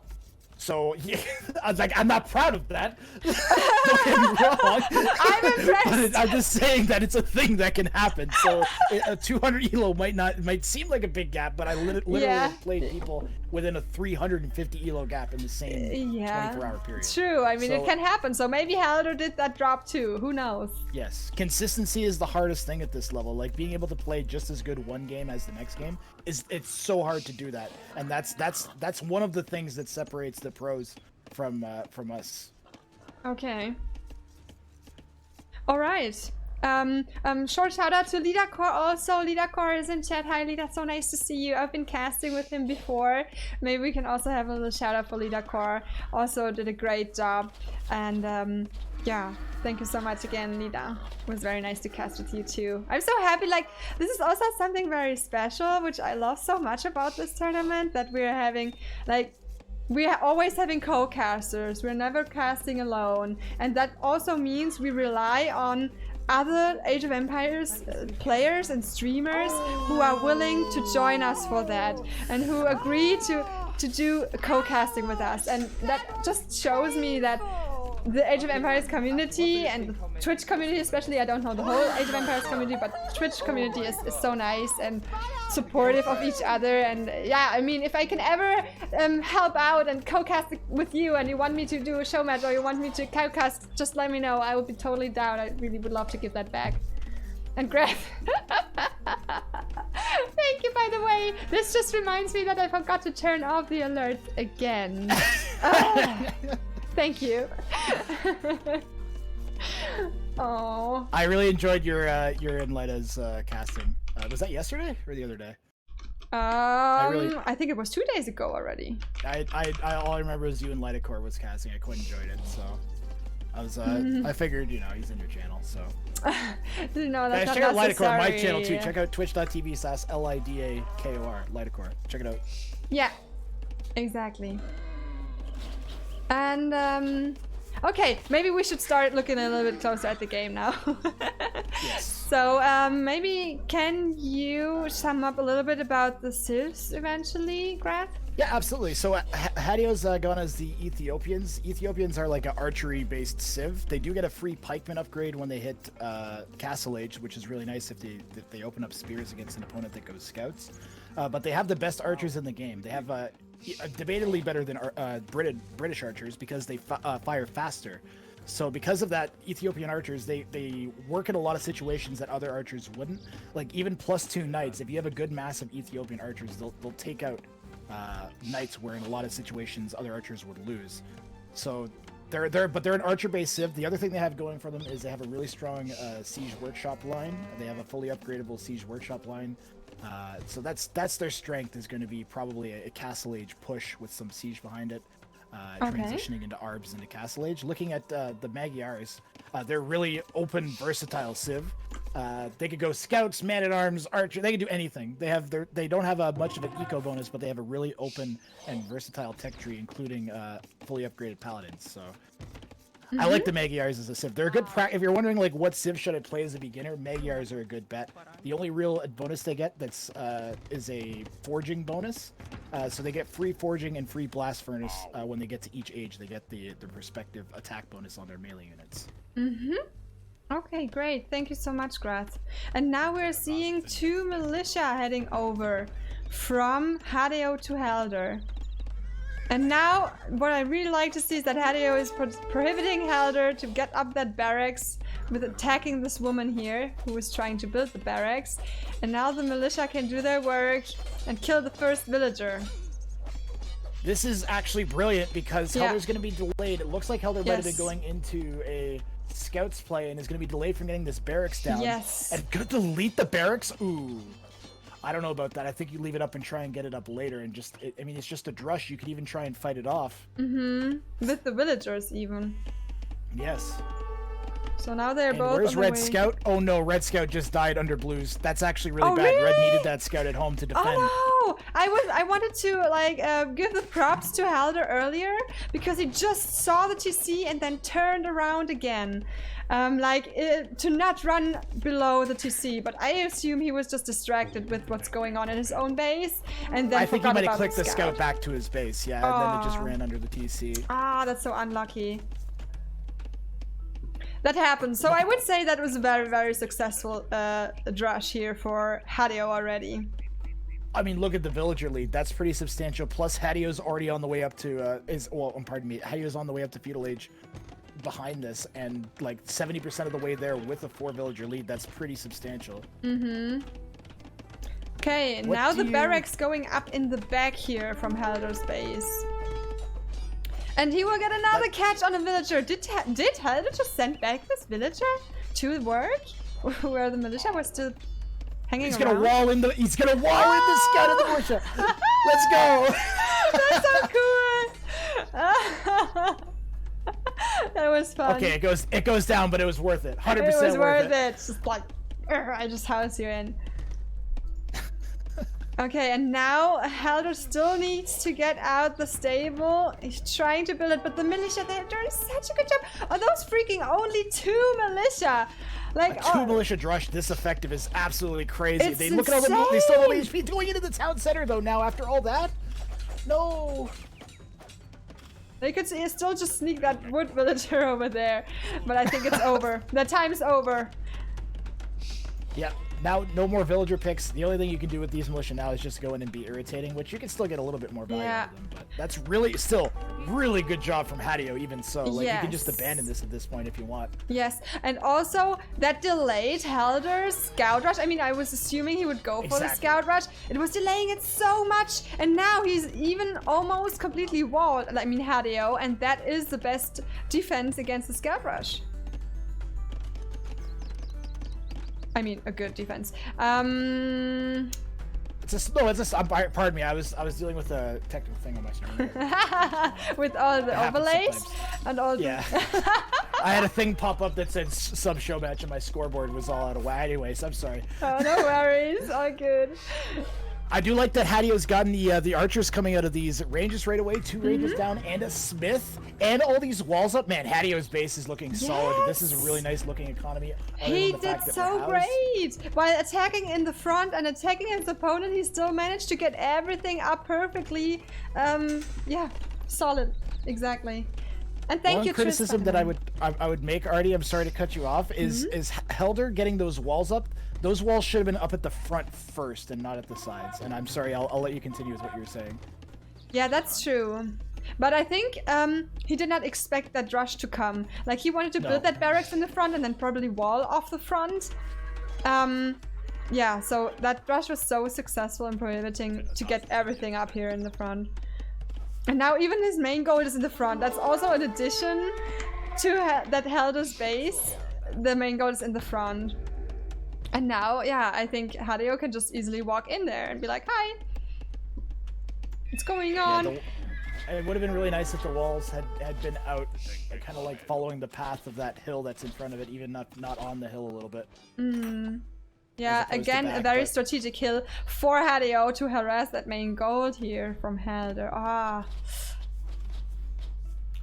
And Helder used the side goal that was his second goal. No, there is another third gold spot in the back. Okay. Oh, it's not That's close actually here really in the nice for back Helder. though. 3 golds trapped in your base is really nice. Gives you That's so much very versatility nice. like Yes. this. I don't like this tower. This tower is unnecessary. The tower would have been better over on that wood line on the left if you really wanted to put it down. Like the far left wood line too, not the close Oh, one. and it's not even Or- going up. It's a panic tower, I guess. It's a panic tower. Such Yes. a early decisive game. This is like so good from Hadeo. So well played here. I don't know. I think If I was a Helder spot, I would probably think already about resigning. I would probably GG this right now with all the villagers that I have walking over my base. I only have 3 farms. I don't have any berries. I don't have hunt. I can't take... he's gonna get an archer range down on his stone and kind of lame his stone with it. If we had managed to get chokes up, like say to kind of choke this off, or gotten that tower up where that lumber camp on the left and that stone is, like imagine a tower there would be doing so much work protecting both that gold and that lumber camp, and instead we have an unfinished tower that's doing nothing, even if it and he's trying now to finish the tower, and that will cost him all those villagers. So many bills going down just for this tower. It's not worth. No, stop it. Oh, it's a massacre, and there's a GG. Turn it off. It's a massacre. Oh no! What a first match, guys! I'm leaving. Holy moly! Grath! It's done. I'm done. Okay, Artie, it was great casting. See you later. Oh my goodness, that was so sad. Great play here from Hadeo. I think he did basically everything right.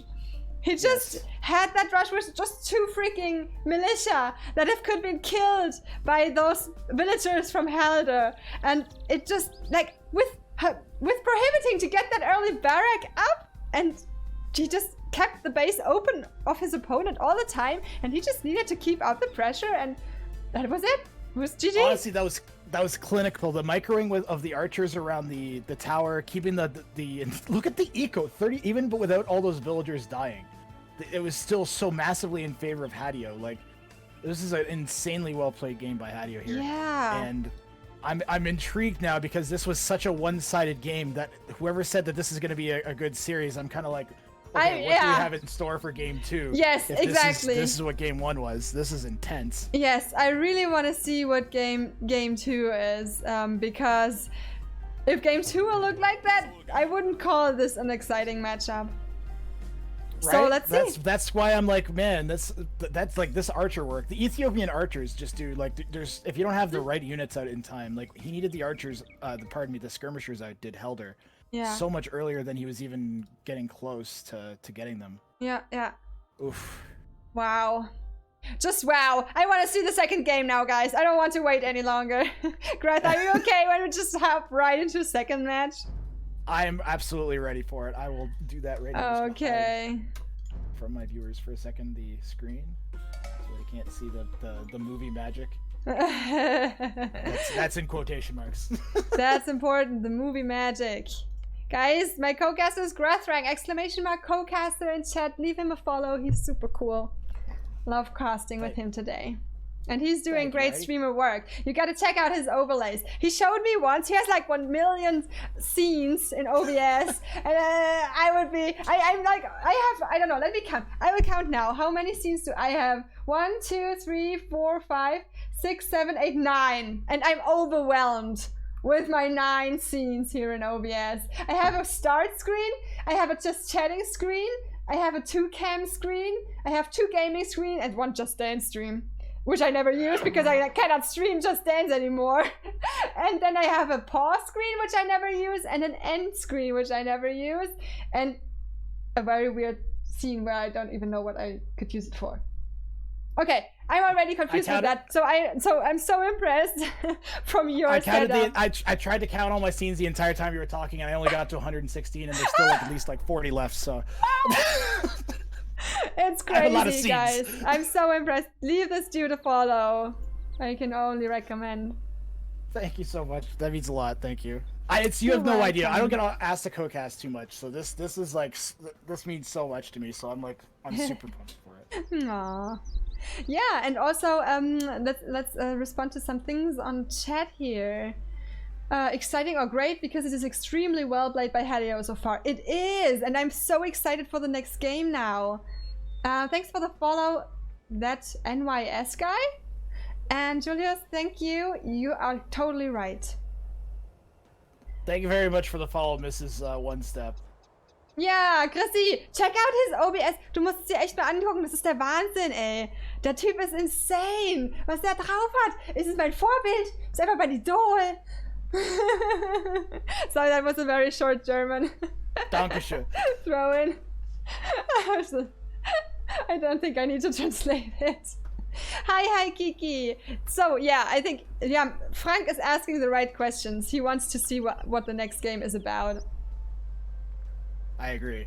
I do as well, and I'm really excited because I see one of the players' civs already, and I'm kind of excited because of what the patch has done to this civilization Oh recently. yeah, that's true. I wonder what will happen here now.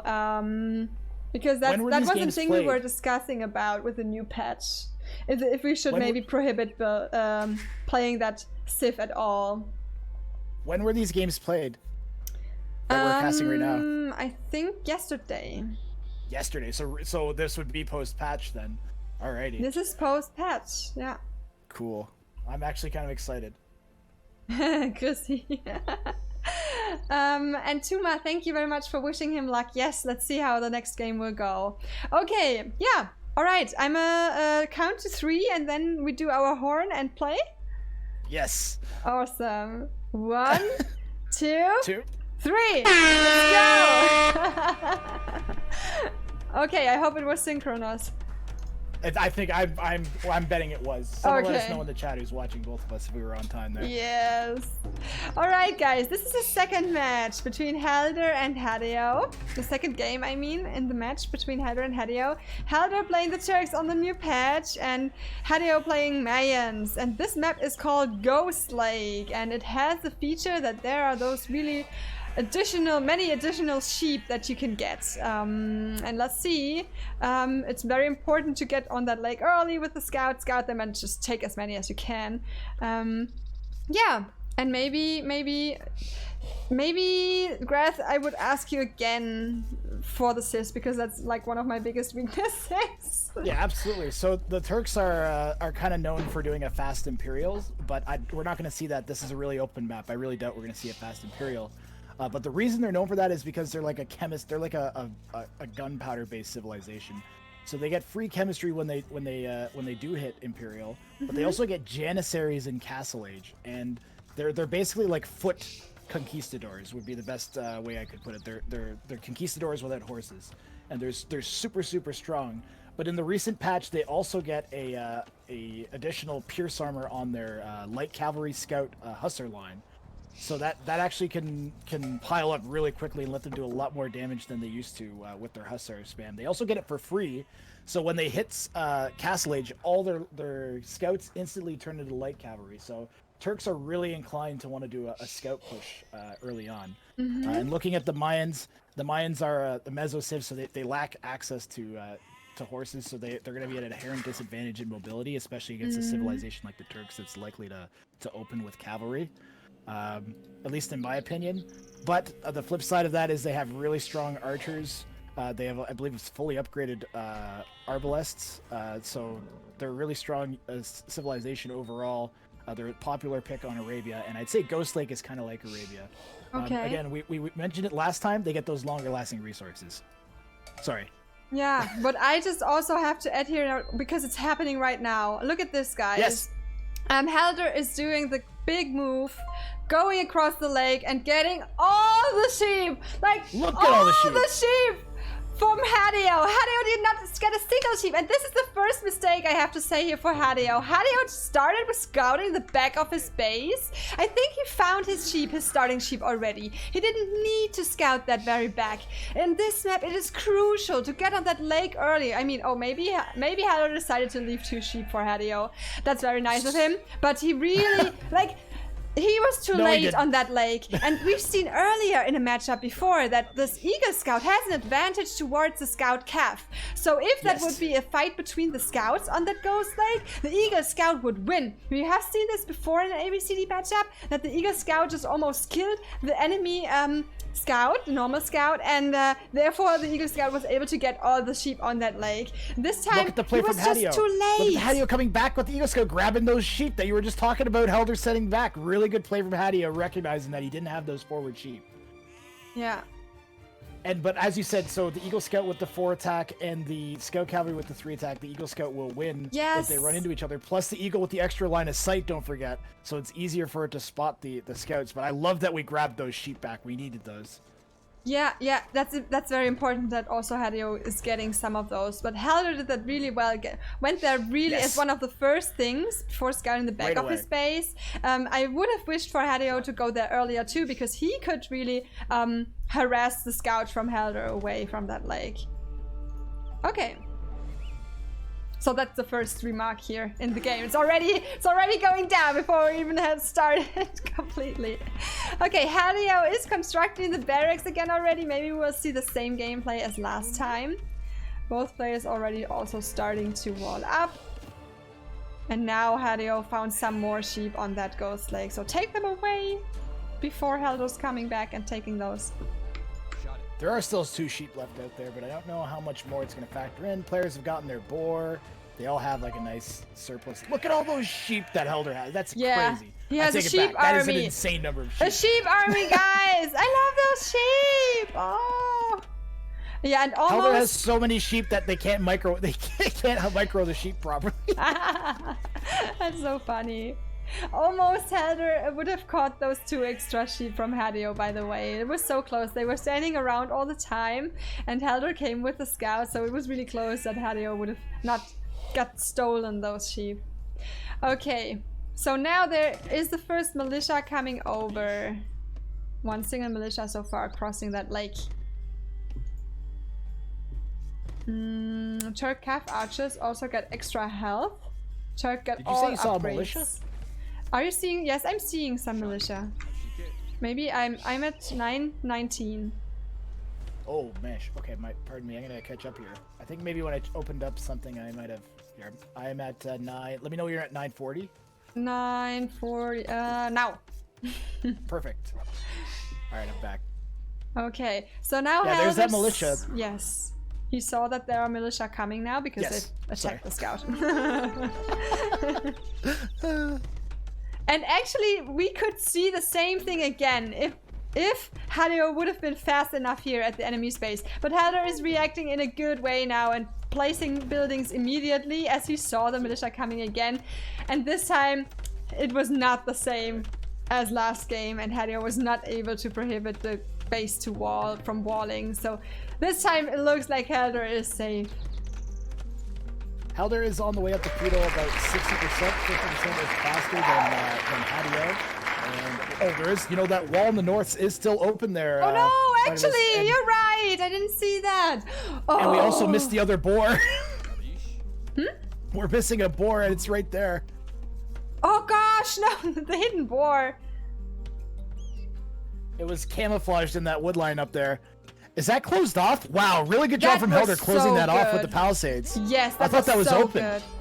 That was so good. Again, applause for Helder. This time, it did not happen again. It was close to happening again, but he just dropped the buildings, he dropped the walls, he dropped the houses, and he made sure his opponent would not be successful again with the militia coming over. This is much better. Yes. This base is awesome. Look how protected the front gold of Helder's is. Yes. Like, he can actually take that gold without worrying about archers. Even though it's such an unlucky front thing here. Yeah, very nice. So props to Helder for that. Also for going on that scout ghost lake earlier. So really, really nice here. And he learned from the last game. Now take the boar. Yes, Hadeo is open. Let's see if Helder will pump out the scouts now and will be able to do some damage in Hadeo's base. Yep. And you know what? I just also want to mention, I don't know if Hadeo will see that. Did he scout that? He sent a villager at the right. You see that right spot? Where there's 1 tile of trees missing. There is one woman. Oh yes, where the relic is, yes. There is one woman. I wonder if she's meant to scout that. Is she doing that? But if yes... Oh yes, this is so nice. Beautiful. So nice. Beautiful. Beautiful. This is such a nice base. Our players are so amazing. I'm so proud. I'm so proud. Oh, they're doing so well. Look at all the trapped wood that Hadeo has, too. Look at all the safe wood at the back that we can... Compared to Helder's base, Yeah. Helder has 1 safe wood line, and the other 2 could all be ranged by, like, mangonels or scorpions or archers. True. Like, Hadeo has wood for days. But this time the investment into the militia did not pay off for Hadeo, but I'm not sure if that investment did throw him back very much. I would not think so. Hadeo should be trying to be a bit more irritating with these militia. Like, I know that you're like, sure, you're gonna accept that you're not gonna get in, but you can still force your opponent to at least send one villager to wall behind. Yeah, exactly. Maybe they make a mistake and you get in, right? Yeah, exactly. Good point. And now the scouts are coming over. Is there still an open spot in Hadeo's base though? That's the question. Is there maybe a sneaky hole? Because there's always a hole. I was gonna say, I have no idea. I can look at it and be like, yeah, there's no hole. It's the last 2 games I thought there was no holes, so. Yeah, exactly. Those militia getting caught out by those scouts though. And the Eagle Scout, by the way, also from Hadeo, was killed here. Wow. So very nice clear here for Helder. Helder's in a quite good position right now compared to the last game, for sure. Genau, Chrissy. And if I'm Helder, I'm thinking maybe I'm trying to push my fuel advantage, but only if I can get in. Do I go forwards with towers and try to put a tower push in? I think if you're happy to sit back a little bit if you're the Turks, you know that you're going to have light cavalry once you click up the castle for free, and then you can try flooding that. It's looking like this is going to go to a late game though, just based on the shape of the players' bases. It's all really, both players have really defensible base. Look at all the houses going up at Helder's base along the walls. Like that's not, no one's getting through that anytime soon. Thanks for the follow, Pat. Welcome to the stream. Hi, Titi. And now, the scouts will probably not get through into Hadeo's base yet. He's building houses behind the walls, but yeah, on the left, how about that? Also will be repaired by a villager, so very nice here. Yeah, this game will last longer than last one, that's for sure. Yeah. I like I'm starting to think about what Mayans can really do to Turks are like, generally meso civs don't do great against civs with gunpowder. Just because they don't have access to the cavalry, the really fast moving units to try and close the distance between gunpowder units. Oh. So I think it's okay, trap those archers. Wow. Yeah. Really good play from Helder. Little mistake here from Hadeo, I would say, because those archers did not have any upgrades yet, and he moved them out, and he's researching Castle Age now, and those archers were just like food for the scouts. The scouts have that extra pierce armor. That just makes it even like, if you're used to fighting scouts and you don't expect them to have that extra pierce armor, and certainly not in feudal age like that. How far away are our opponents here? Let's see. Helder's 39 villagers. Hadeo with 34 villagers. Helder's about to click up right after Wheelbarrow comes in. Yeah. Castle Age is going to be in for Hadeo. Quite a bit ahead. So let's see whether Hadeo will be able to make use of that Castle Age advantage. It can be very devastating, so let's see what will his plan be. What would you do if you were Hadeo now and reach Castle Age first? I'm looking up and I'm seeing my opponent with a whole bunch of scouts outside the base trying to get in, and I'm thinking, okay, I'm probably going to need some pikes. And he's already into archers. I guess since you're already making archers, you keep making archers, but I definitely want to make more spears, and he is actually doing that. So that's good to see.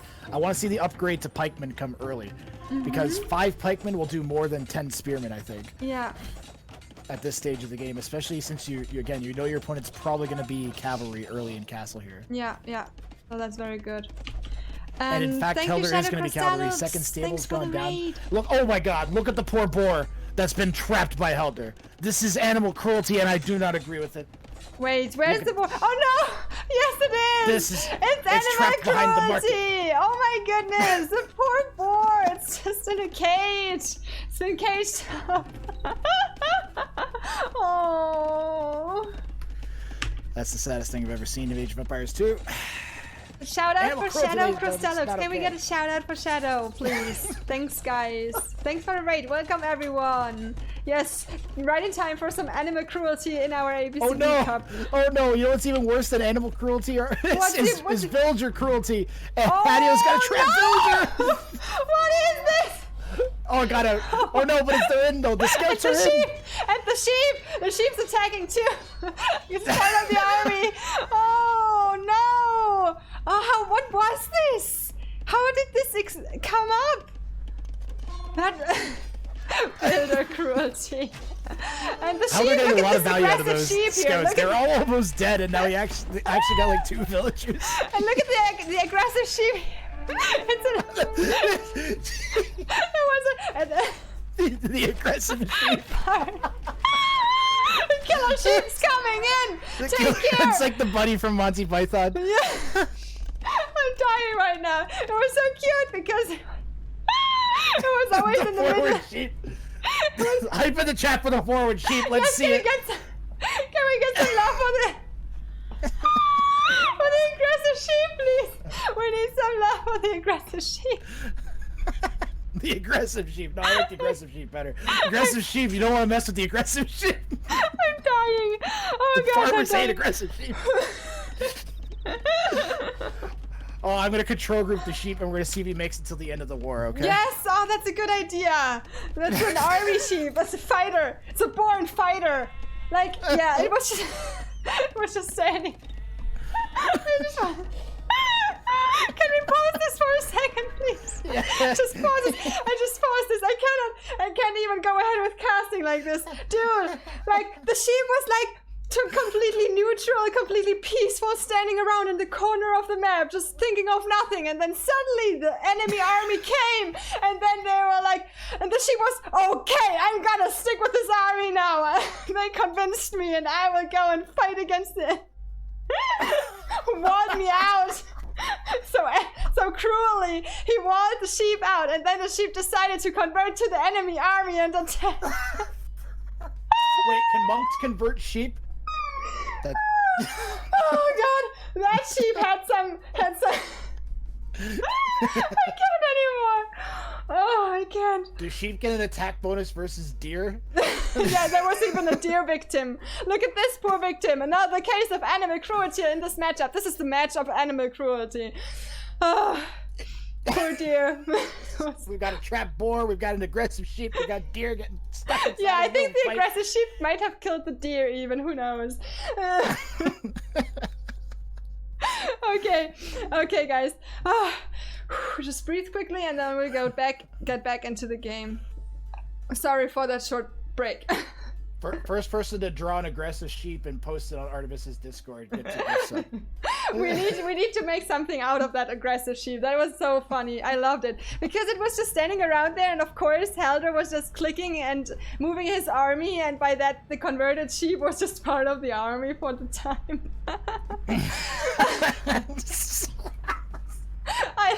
I loved it. It was just part of the army. You know, he might have had a control group too. Like, yeah, it had to do some revenge, you know? Hadeo just wanted out. It just wanted to get there. It was a blue sheep earlier, and it just wanted to get in. But he wanted out cruelly, and the sheep was so mad. It converted to the enemy and then went for the strike back.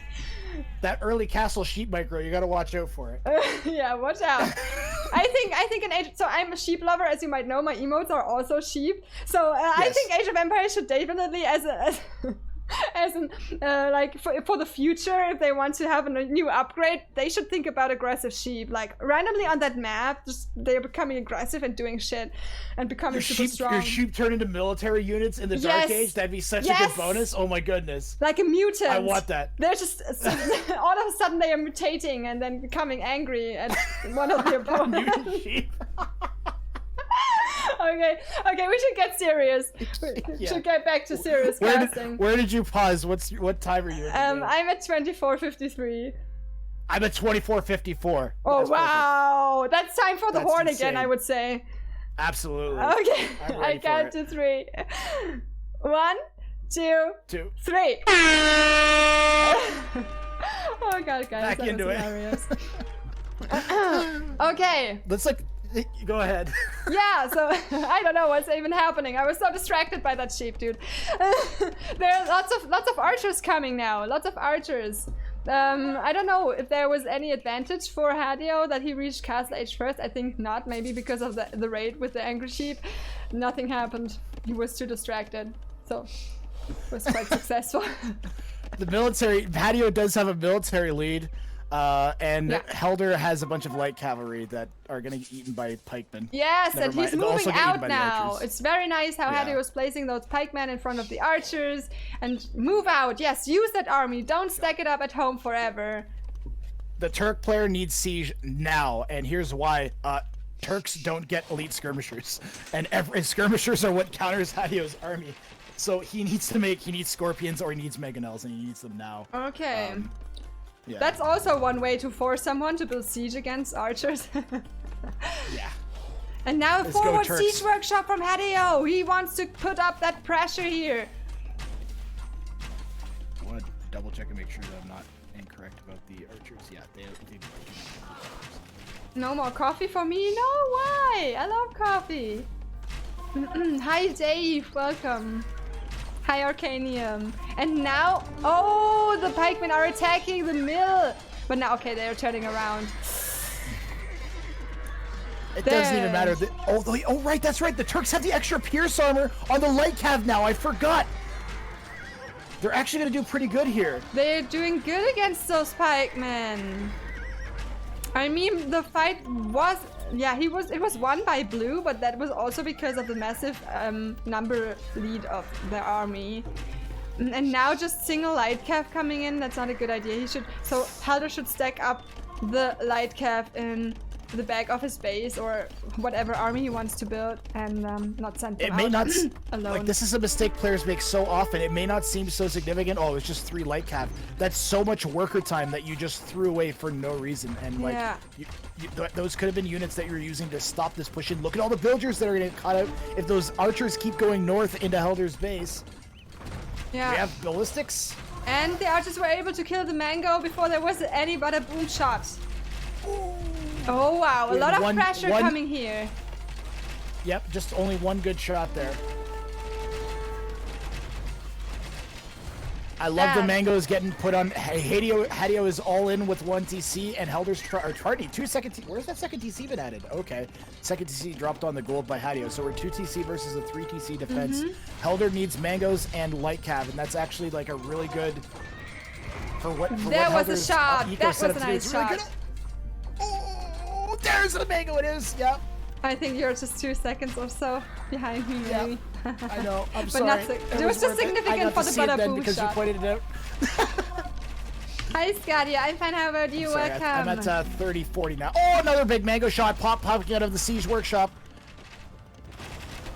Oh yes, yeah. Now you were a little bit ahead. Oh my god. Wow, that was a good shot. That was a better boom shot, guys. But look at how aggressively Hadeo is building things in the front. He's coming out with houses, university, just everything right there in the front. I would love to see also some more archery ranges or barracks in the front. I mean, he's building already a lot of houses and stuff, but you don't want your whole army to walk the whole way across the lake. So it would, at this point, it would also make sense maybe to build some more of those military buildings in the front. What would you say, Grath?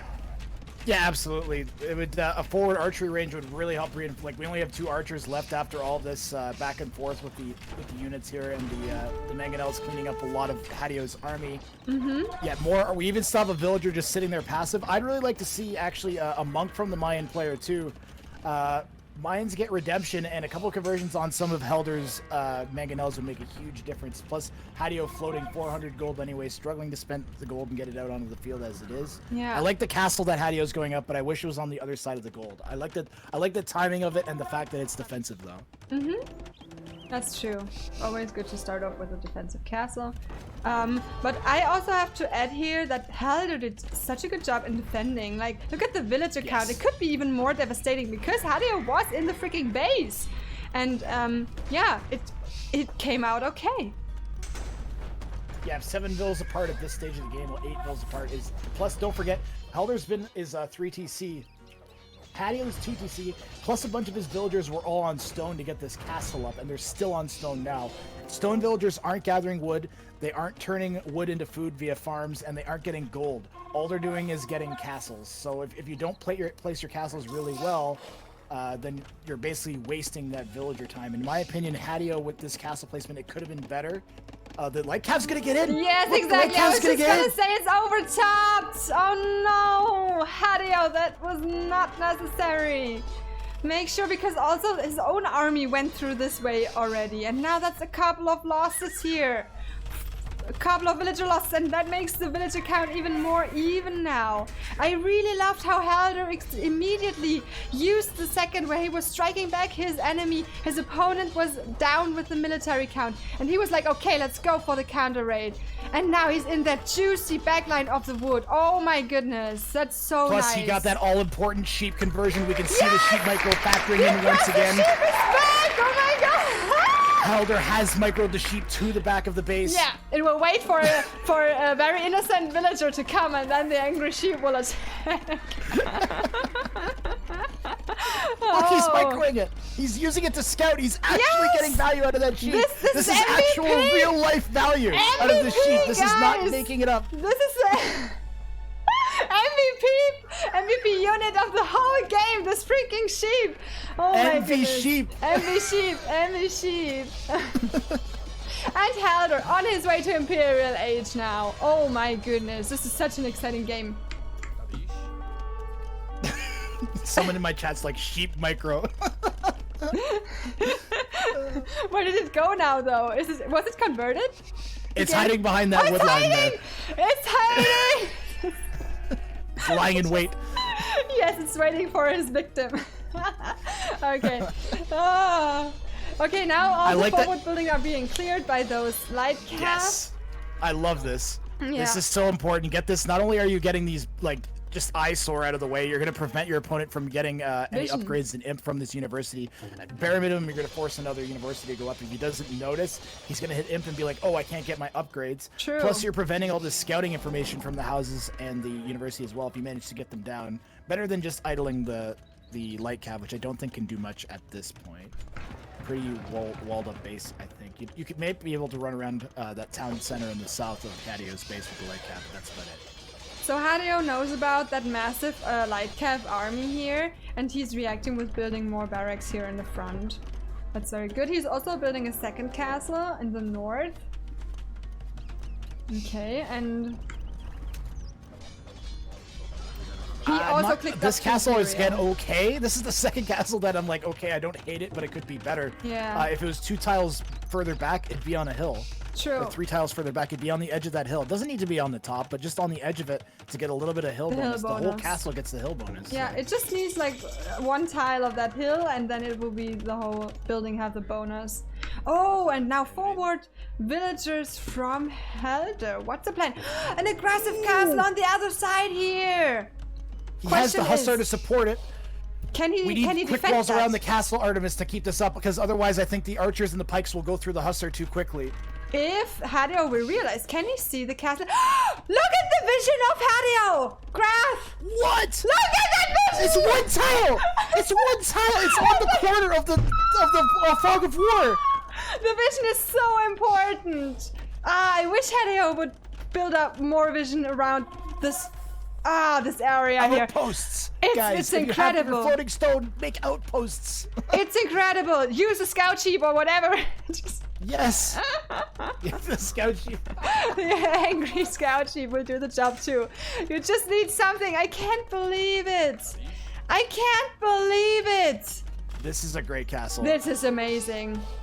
Wow. The only problem we need now, if we can get some trebs out around this would be ideal, and we're gonna have a great push.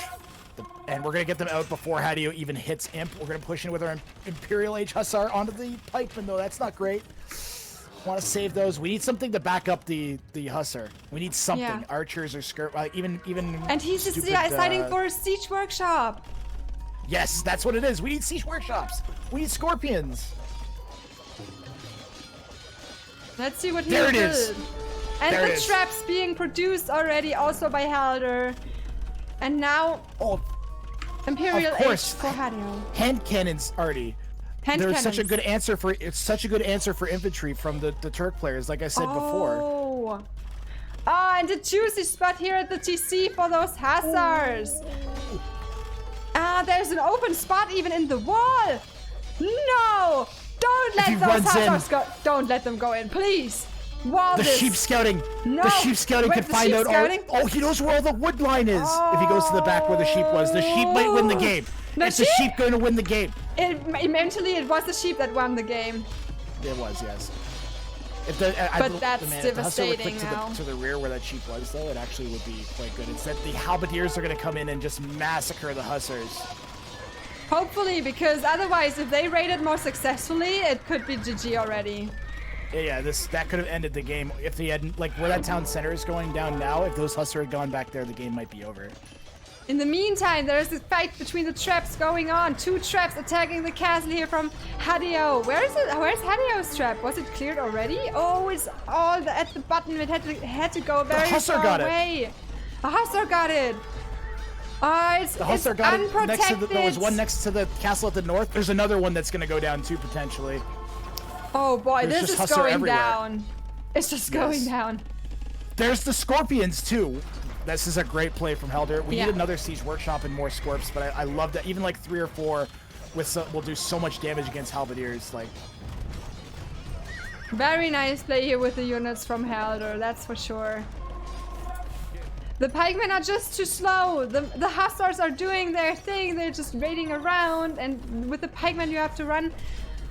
Yeah, you have to run there all the way, and so many villagers are dying. It's the villager count is 50 different. Look at the Janissaries too getting it. This is a great. Helder is playing out of his mind right now. Yeah. This is absolutely crazy. This is Hadeo, crazy. think about how handily Hadeo won game 1. Yes, and now Helder is destroying. He's dominating. Like, I'm not trying to talk bad when I say that, but that was a pretty clean cleanup by Hadeo in game 1, and this is the opposite. This is Helder just pouring on the pressure here with the Janissaries. Although the Halberdier overwhelming the units here from Helder. Helder has more Hussar taking down those Trebs in the north, but the Halberdier have overwhelmed all the Janissaries and the Scorpions, and that Trebuchet might go down as well. Another castle going up from Hadeo in his base. It will not go up though. God, there's so much happening. I'm going crazy. It's just insane. Look at the villager count. It's 132 for Helder to 80 for Hadeo right now. This is not looking good for Hadeo. I think we might be close to GG here. There's just Hussar constantly raiding. Hadeo's just absolutely overwhelmed. Look at all the idle villagers. Look at the empty town center. Yeah. Oh, this is not looking good. It's not looking good. A forward castle from Helder would end it if he could get a castle up in Hadeo's base, but I don't even know if we're going to need it. He is reacting with eagle warriors now, building eagle warriors. I have oh no, the sheep is still alive. The sheep is alive. Is alive?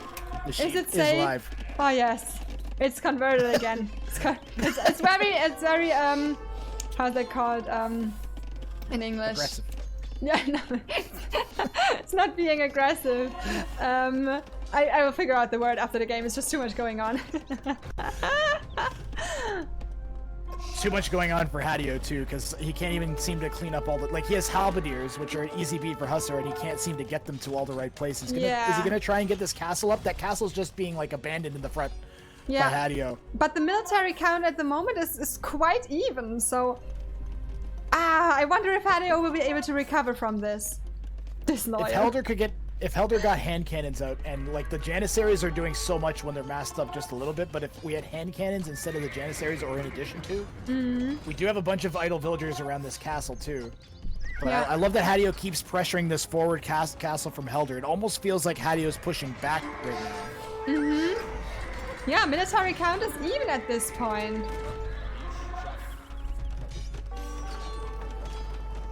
So let's see what the Scorpions and the Janissary here will be able to do. That trap might go down now. Ooh, I don't like that we've marched our Janissaries right into a bunch of Halbs though. Yeah, true. The Scorps behind are nice, but oof.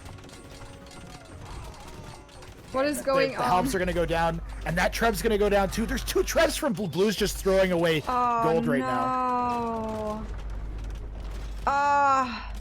Janissaries are so strong. And now Helder is showing his domination with an aggressive castle right next to the castle of his enemy in front of the gold. Oh, okay. Never mind. Was that deleted, or did it go down to the castle fire? Good question, actually. I don't know. He still has enough. I think it was deleted. I think it was deleted. Okay. He still has enough stone for another. But that was like, okay, show my dominance and put it right into your face.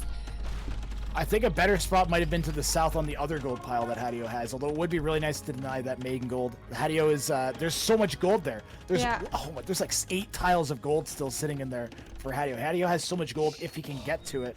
But this tread coming in from Helder, that castle's getting awfully weak. There's 8 Janissaries queued up, but not inside, and the military count is so low for both players considering that we're at 50-minute mark of the game. 14-7 military count. I mean, Helder has so much wood at the moment. Yes. 1,000 wood. How is it looking for Hadeo? Also 1,500 wood. Plus 1,000 stone in the bank still. Yeah. Oh, that castle going down on the front from Helder. Helder has no forward buildings except that siege workshop now. That is a relief. Forward villagers. That feels like a relief for the moment for Hadeo. God, this is really exciting. This is really exciting now. This is a great game. I'm impressed that Hadeo has managed to defend this so well. Yeah. It's really hard against that Hussar spam. That is so annoying. And 60 vills back as well. Props to Hadeo for defending this so hard. Yes. Really great job here. To hold this for such a long time when the pressure was on. I mean, to me, I'm getting if I'm Hadeo, I'm starting to get worried. And the Eagles, Eagles will not do good against Janissaries. I don't know if he has an answer. I think the answer from the Mayan players got to be skirms for the Janissaries, and I don't know that you really want to be making skirms against the players that's spamming Hussar, and we're so. I don't know.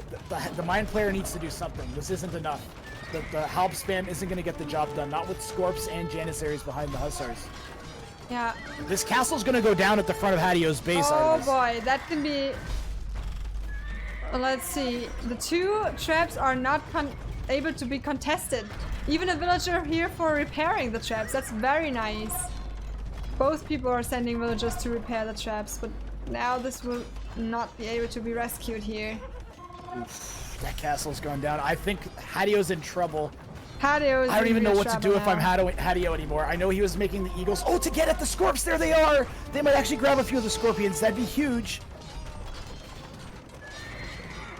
Only one Scorpion going down for like 8 Eagles. And he's trying to build a castle here again, and another aggressive castle now from Helder. Wow, this is such fighting going on here in the front. But now Hussars coming in and raiding the villagers.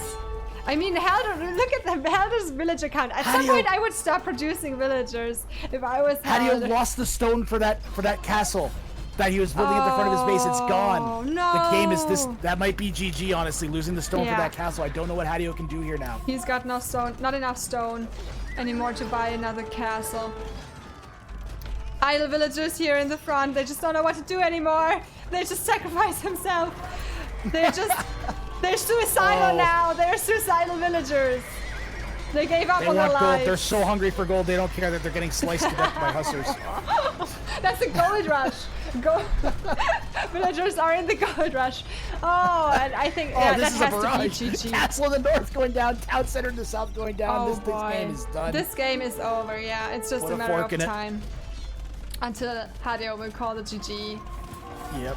Well played by Helder, though. The pressure was just absolutely insane to maintain this. Look, now adding even the bombard cannons behind it to help mop this up. There are still some Eagles kicking around, but they're not going to do enough damage with all these cheap. The army composition also from Helder, very, very nice.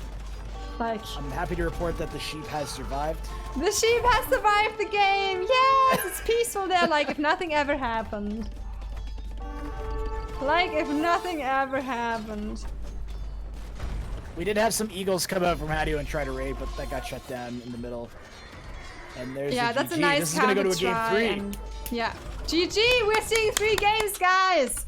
Woo! Type in the chat. 3 games, Helder versus Hadeo. The first game was so short, but the second game was insane. Such a close matchup, and both of them doing really great. Like, Hadeo defended for ages. So much pressure from Helder. Hadeo did a great job in building that army, putting up that pressure at his opponent. And Hadeo, like, he did it at first, but it was not sufficient. And then he was able to hold it still for such a long time and defend against Helder over and over again. And yeah, in my opinion, the MVP was the sheep. That's for sure. Most valuable sheep. for sure. Yeah. I like that Hadeo looked like he had that game in mid-Castle Age, but especially if you look at the timeline, you can see that was really in favor of Hadeo for quite a while. But Yeah. Helder just crazy push. And that's actually in the show match that I had with Helder. He did the same thing where one game he just looked like a different player picked up the keyboard, and there's something that clicks in his brain some games where he just turns it up to a next level. Yeah, and I mean, this is the evidence of it. I gotta say, this is an amazing game from Helder. For sure, and imagining that at the moment the rank score, the ELO score is 200 points below Hadeo. Yeah. That was a sick game. That's crazy. I mean, Yeah. I feel like maybe a weak spot for Helder is with the beginning, because that beginning rate was so strong from Hadeo. In the second game, that was not successful, and then Helder was able Close, to snowball this and throw out all this stuff, and just great. Was super cool game to watch.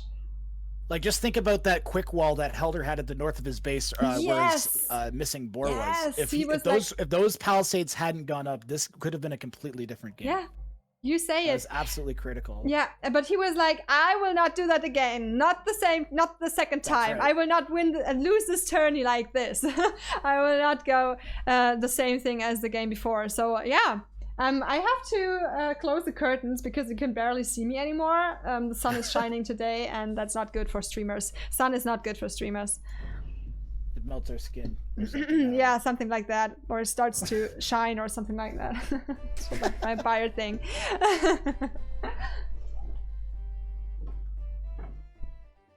I will hop into the next game.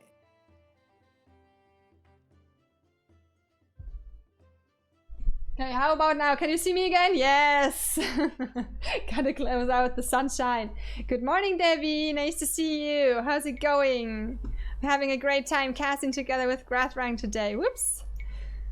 And this is the third game of the matchup from Hadeo versus Helder. And the second game was super exciting.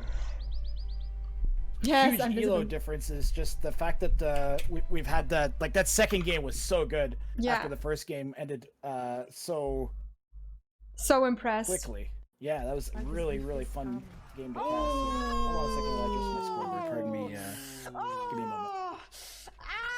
Thank you so much, Debbie. Ich will Schlippis im Chat sehen. Yes, we need to spam some panties here, also for our for also our players.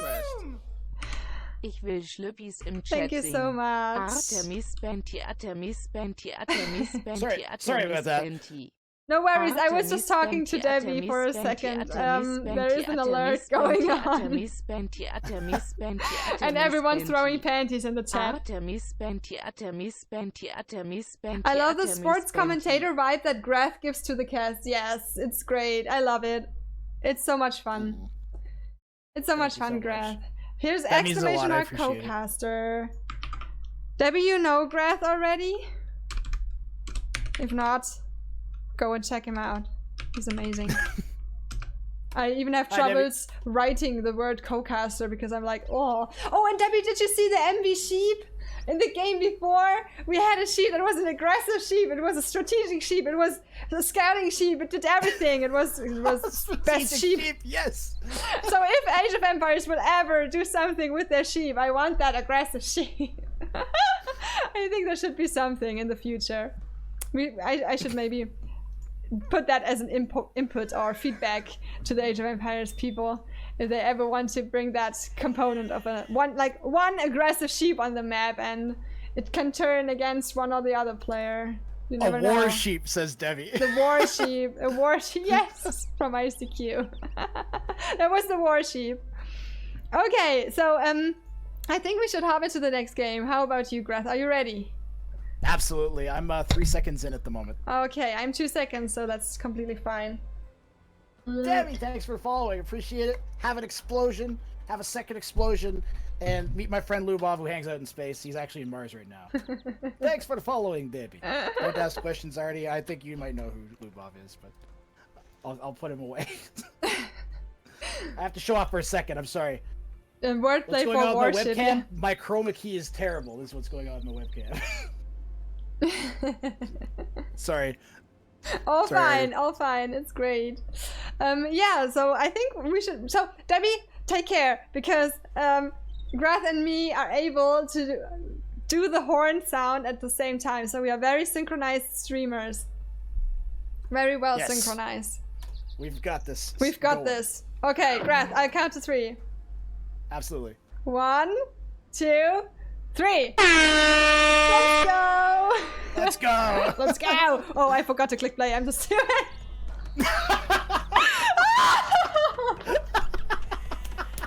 I was focusing so much on that freaking horn. Oh god, I can't anymore. Oh gosh, I don't know if I can cast any more games after that one. My brain's dead. Anyhow, I'll just give our players a good introduction here. So this is game number 3 of our matchup. Helder versus Hadeo in our ABCD2 tournament. And this one is Golden Pit. This is the map pick from the loser of the second game, which was Hadeo in this case. So this is the home map from Helder. And we are seeing Franks Horses versus Saracens. Okay, and maybe I can start with the Franks a little bit. I know some stuff about the Franks because I really like to play Franks. So they are very, very strong cavalry civ actually. And they got the eco upgrades for free, and they have cheaper castles. So like they cost less stone. So yeah, that's absolutely right. That's quite a good pick here. I love the Franks. Franks are one of my favorites. Yes, and they have horses and axe throwing thingies, of course. Never forget the axe throwing thingies. All important axe throwing things. Yes, Dajani, you're right. Okay, and with the Saracens, maybe would you like to go ahead with that? So the Saracens are like mostly known for their archers doing a lot of damage to their buildings and their market bonus. So they not only do they get cheaper markets, so their market only costs 75 wood instead of 175, but they also get really good rates at the market, so they can buy and sell all the resources relatively close to the cost of the other ones. So it actually works out really, really well if you pardon me, I shouldn't say it works out really well. I'm getting all nervous now. No worries, all good. And thank you, Shadow Crystallix, for the compliment. I appreciate that. Yes, and Julius just said air horn is the exciting part. We forgive you for getting the game. I only love Franks because Debbie's in chat. Pardon me. I've played so much Franks for so long. I love me some Franks. And Teutons. Teutons are also, yes. Teutons and Persians are probably my 3 favorite civs. You can look it up if you really want to be a stickler about it. Okay, so by those civ picks, do you think there is maybe an advantage regarding that map and the matchup?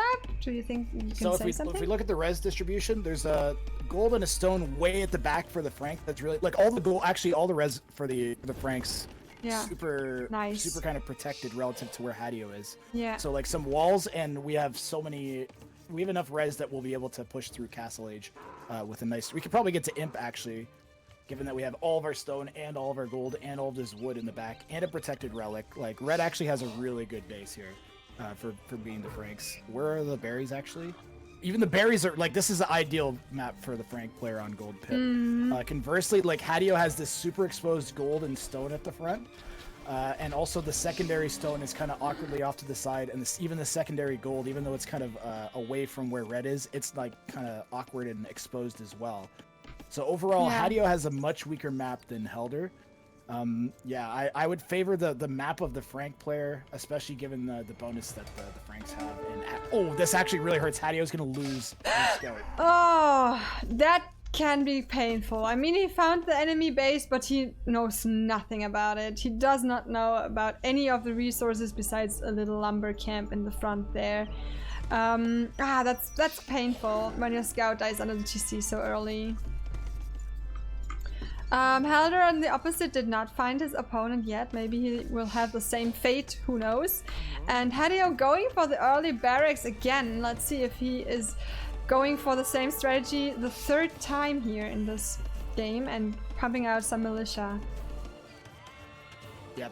So if the nice thing that you can, one nice thing that I like to do with the Franks occasionally is open up men-at-arms archers. But the reason I'm mentioning that is because it looks like the Saracen player is going to open up men-at-arms archers, and that actually counters scouts.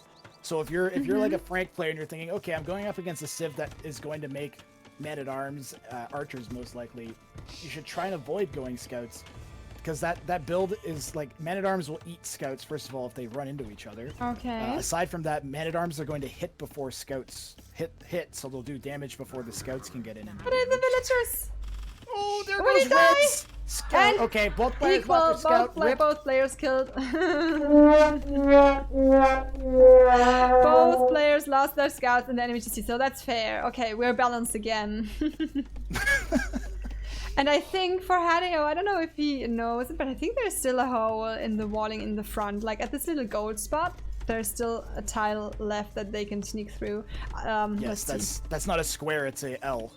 And I'm very confused about the walling. Maybe he did not scout enough. So Hadeo could maybe scout a little bit more and his walls could like look much better. But that's okay. He's also still missing 2 of his starting sheep.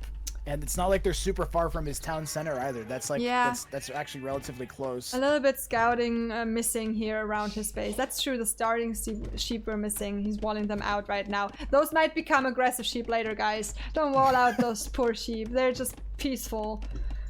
Don't The flip be side cruel. though is Hadeo's going to be fully walled other than the gap by the gold. But other than that, we'll be fully walled, and it's going to have. Did I see militia get made? No militia came out from this area. He decided obviously not to build militia. Is this going to be man-at-arms maybe then? That's building the barracks that early and then not making militia. I wonder if he forgot or just decided against it. Yeah.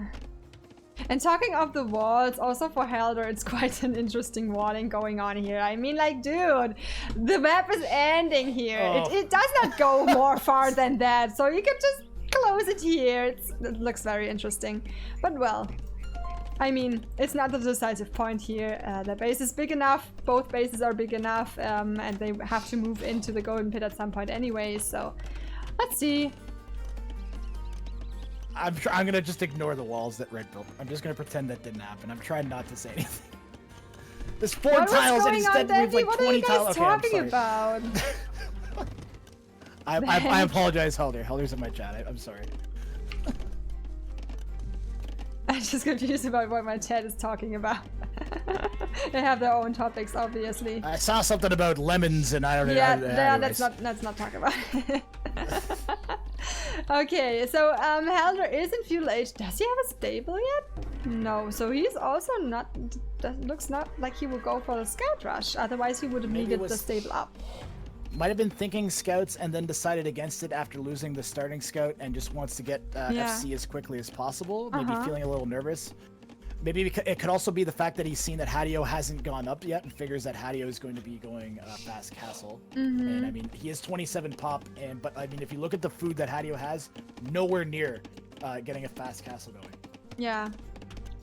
Yeah, I mean, that's also something very important, right? If you realize that your opponent might reach castle age faster, then you have to keep up somehow because the castle age advantage is so big. And try not to fall behind and get up as fast as possible yourself. So Helder is putting a stable down now, but I think that's just to get one of his buildings out to get up to castle age. Yeah. Also going on the little gold spot in his base right now to prepare for the castle age. And again, I'm seeing the deer. So if we look at the deer, at this stage, I really start thinking about deer. No I'm like, idea, okay, we're trying to get up to no castle idea. age. Our opponent isn't making any military or pressuring us. Where are my deer? Because that's several hundred food that just sitting there that I could take really, really quickly without having to put very little wood investment into. Yes, that's true and for it will fast definitely castle. get me to castle age faster than my opponent if he hasn't done it. So It's true. Yeah, Hadeo is definitely missing the food. It's not looking like a fast castle. He has a lot of gold now. I wonder what he's planning. And let's not let Hadeo off the hook of his walls either. Look at his wall on the west of his base around where the sheep and the Yes, deer yeah, are. exactly. It's Come interesting walling in this map here happening.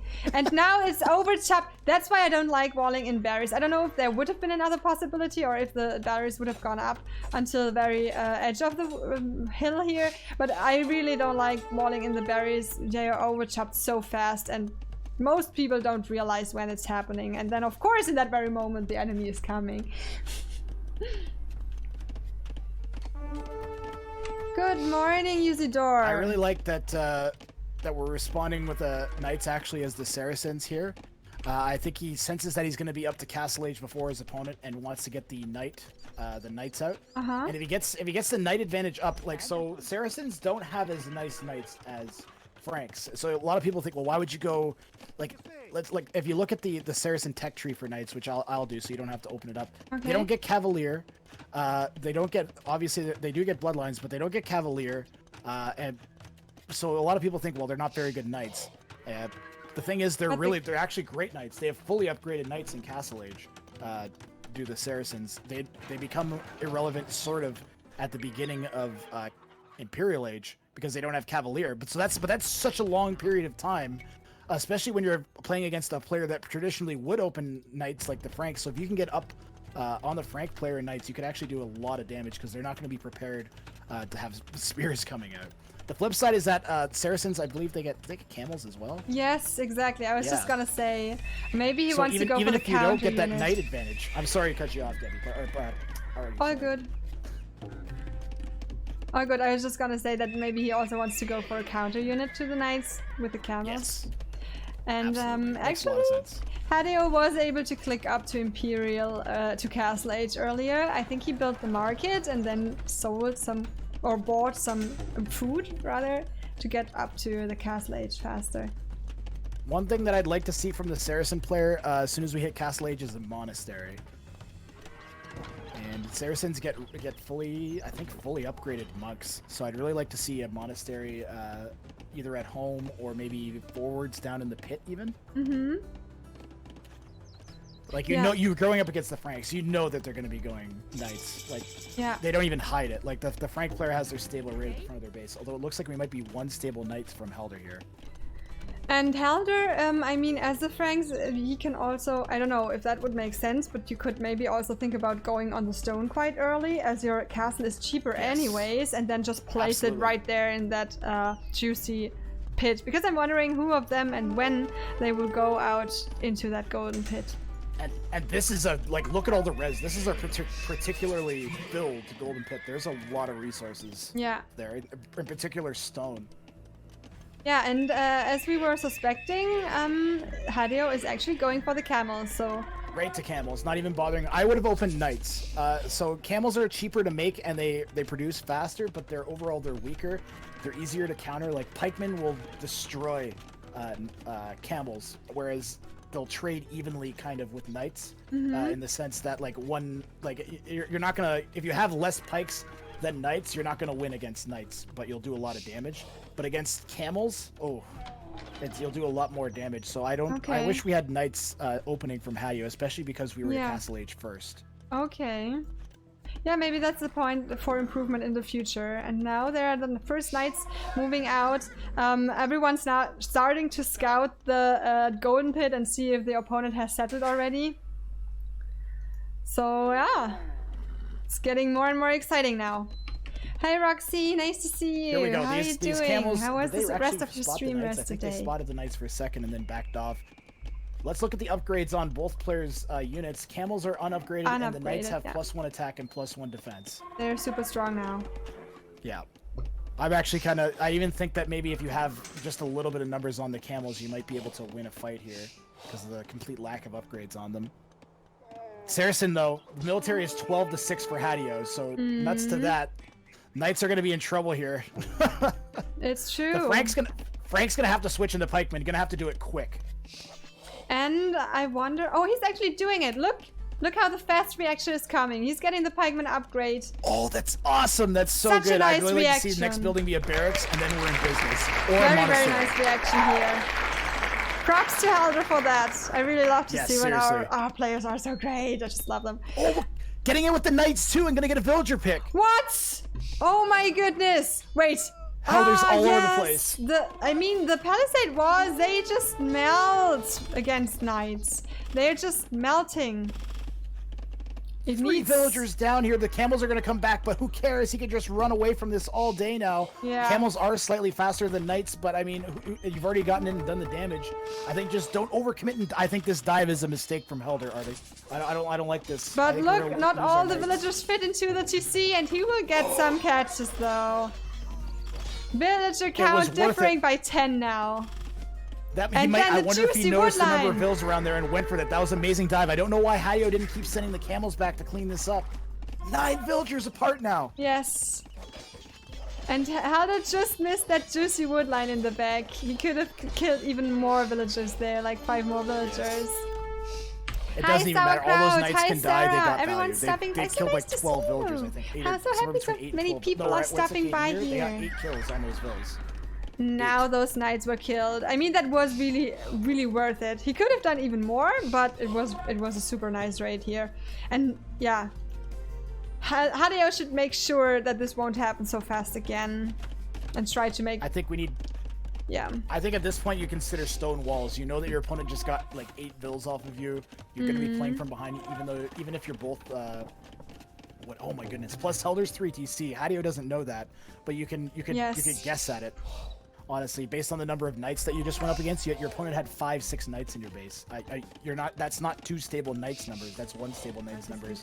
You can presume that he's probably going to go up 2 or 3 TC behind this. So I don't know that the players are thinking that far ahead. Normally, even I'm not thinking that in the heat of the game, but the information's there for Hadeo to try and read. So if they're watching, maybe that's something to I don't know. I like that we're going right forward with the camels that we've cleaned up, though. Yeah. This is a great call. Yes, because you. Oh, and now they're running right into the pikemen, and that's. The pikes. Turn around, turn around. That's a good idea, not to go for that fight. Wow. Very nice here for Helder, as we said, the reaction to go for the pikeman. And there's an aggressive sheep! Do you see it? We have another aggressive sheep! I can't believe it! There is another aggressive sheep. We have it again. This matchup is so funny. I love it. Thank you so much, Sauerkraut, for giving VI us up sheep. to Sarah. Vielen, vielen lieben MV sheep. Dank. Sorry for the scream and sorry for the loud sounds, but it was so hilarious. It's an aggressive sheep again, guys! So we have the Saracen pikeman here. Let's see. The aggressive sheep is part of the army. It's control group dead. It's going with them. It's going along. It's the aggressive sheep. Oh no, don't leave it alone. He noticed. It's a scouting sheep. He noticed. It's turning into a scouting sheep now. But it's so funny, like Helder always has an aggressive sheep in his army. I just love it so much. Oh, I love this match. This match is actually... Yeah, so who will claim that golden pit? Or maybe the game will end before anyone is even in that golden pit. I don't know. Oh, and maybe... I think if Hadeo could get in with these camels... Yes, if... It could be bad, but the army from Helder is so far power. I think Helder should have kept these pikes at home and gone forwards with the knights, maybe. That's a good idea, actually, yeah. And instead let's of see. having all the army forwards, especially right now, they're not even doing anything, Artie. They're just kind of floating around the pit, maybe making sure his opponent hasn't gone to the pit. Yeah, so not just nothing, scouting. but not enough. He could use a scouting sheep for that, though. He doesn't need to have the army in there all the time. And now I think he's deciding to get back those pikemen to protect, but in the meantime, Hadeo decided already to go somewhere else with those camels. And look, there's actually an overchopped spot. That's a juicy spot. Could he get into that wood line? Get in there, Hadeo. Turn left, turn left. Oh, he's scared of the pikes. The pikes Yeah, he's are... scared of the pikes. They are pretty scary. Yeah. And now the knights are Honestly, when coming on the other side. And the palisade walls again. I was like, Hadeo protected so it won't happen again. And it is happening again. No! Are we gonna have quick walls? Blue isn't reacting because Blue's attacking the south. Look, Blue got into the wood line at the south. Yes, nice. And let's see, don't die to all those pikemen. But the red army is getting in, and Blue did not realize what's happening here. I mean, they're just attacking a house for now, but they will quickly switch, and now they're attacking those poor innocent villagers. I think Hadeo should be making more camels to clean this. There's camels at home. Hadeo doesn't need to send his forwards camels back. He just needs to clear this up with the camels he has. He's sending them back nevertheless. Yeah. Yeah. You don't need your entire... Oh, although we could catch the knights out with a pincer here. Pincer move from Hadeo! Look at the pincer! Oh, what a match! What a match! Again, from those two players. I love watching their games. So hyped for Sunday morning. Yes, I didn't expect that. And now the pikemen are in the front, and he can maybe catch some knights here with the camels in the back. But the camels still don't have any upgrades. Why doesn't he give them any upgrades? Couldn't he? None at all. And again, I'm going back to we needed something mixed with the camels, or knights would be doing so much better against these pikemen, even unupgraded. Trying to get that forward town center down is Hadeo. I don't think we're gonna get that. There's so many pikes floating around. Yeah. And I just want to point out... Look at all the scouting information Yes! Helder is getting with his aggressive sheep. I was wanted to say it. Look at all the information. It's crazy. The scouting sheep is doing a great job again also in this match. Oh, and now a sandwich. Sandwich happening here in the middle. Oh, another pincer! A pincer this time by Helder. And we definitely got a bunch of hits on the camels there, but... Oh, those camels might die now. He lost a couple here on the battlefield. That was actually an okay fight for Hadeo there in that instant, because the pikes were trailing behind, and he did a bunch of damage to those knights without taking too much relatively versus his camels. But again, those knights with upgrades, +1 attack, +1 defense, still nothing on the camels. Oh my gosh, but look at the Scorps coming out. The Scorps coming out from the Saracen, and the villagers coming forwards too. Here we go, forwards castle from Hadeo in the pit. Yes, both are building a castle now here in the pit. And I was wondering, Helder as a Franks player does get so cheap castles. He can build 2 castles already. He could have built that castle way earlier. I mean, they're busy with fighting, of course, but one villager, it will take also forever. I think this is a flex. I think Helder wants to prove that he can build a castle with 1 villager in a tournament, and he can do it. Obviously, he can do it. He will do it. He will do it. There's so much going on, and he's even prohibiting Hadeo from building his castle. His castle will probably not go up. A lot of villagers are sacrificed for this. They're running right into the pikemen. But the pikemen are not interested going anymore. down is so bad. It's so bad losing the Scorpions. He needed those to clean up the pikes, and this looks so bad for Hadeo. If that castle goes up, though, it's at 80%, 90%. And yes, he put in the villager. And the other villager is still building. Helder's villager is still building. He's taking his time. Why are those villagers coming down here now? Why? They want to build that mining camp. Okay, it's important, but maybe wait until the enemy disappeared eventually. There's so many pikemen around. A little bit. I like the Mamelukes that had. Oh, Mamelukes coming out could actually be huge, because Mamelukes will deal with the knights, and they'll deal with the pikes. Yeah, no upgrades. No upgrades though, man. Hadeo, get your upgrades, dude. Pikes too strong. Yes. Okay, now both have their castles up. To see coming additionally. Ah, they had a short break, I think. Looks like we had a pause. Oh, my voice is dying slowly. I'm yelling too much. Yeah. I know the feels. Look at the scouting sheep. Was the scouting sheep just switching the whole side of the map in the meantime? Yes. Scouting sheep just went from all the right oh my goodness. to all the left. Scouting sheep is just insane. It's been all over the map. That's crazy. It's been all over the map, untouched. Let's see what his job will be later. But Helder on his way to Imperial Age. Halfway already. And what do you think about that second castle here from Hadeo now? I actually really like the castle. It's in range of the first one. It's going to lock down control of this gold. And although the other issue is that once Helder gets to Imp, going to be really easy to tread these down. We did have some knights from Helder catch some villagers out on the left. And is that open? Yes. That's actually open. And again at the same side. Why, Hadeo? It's happening again and again. Hadeo just has to send, Helder just needs to send a few knights just once in a while and kill a couple of villagers. And again and again and again. Still no upgrades on the camels. And even if we lose those knights again, that was worth it. We got like 6 villagers with that. Yeah. And villager count's actually way out ahead for Helder, so little nips and pokes at his enemies eco like that makes a huge difference at this stage of the game, especially when his opponent's just clicked up to Imp and doesn't have a ton of res banked up, I guess. A lot of idols also, because it's just confusing and irritating.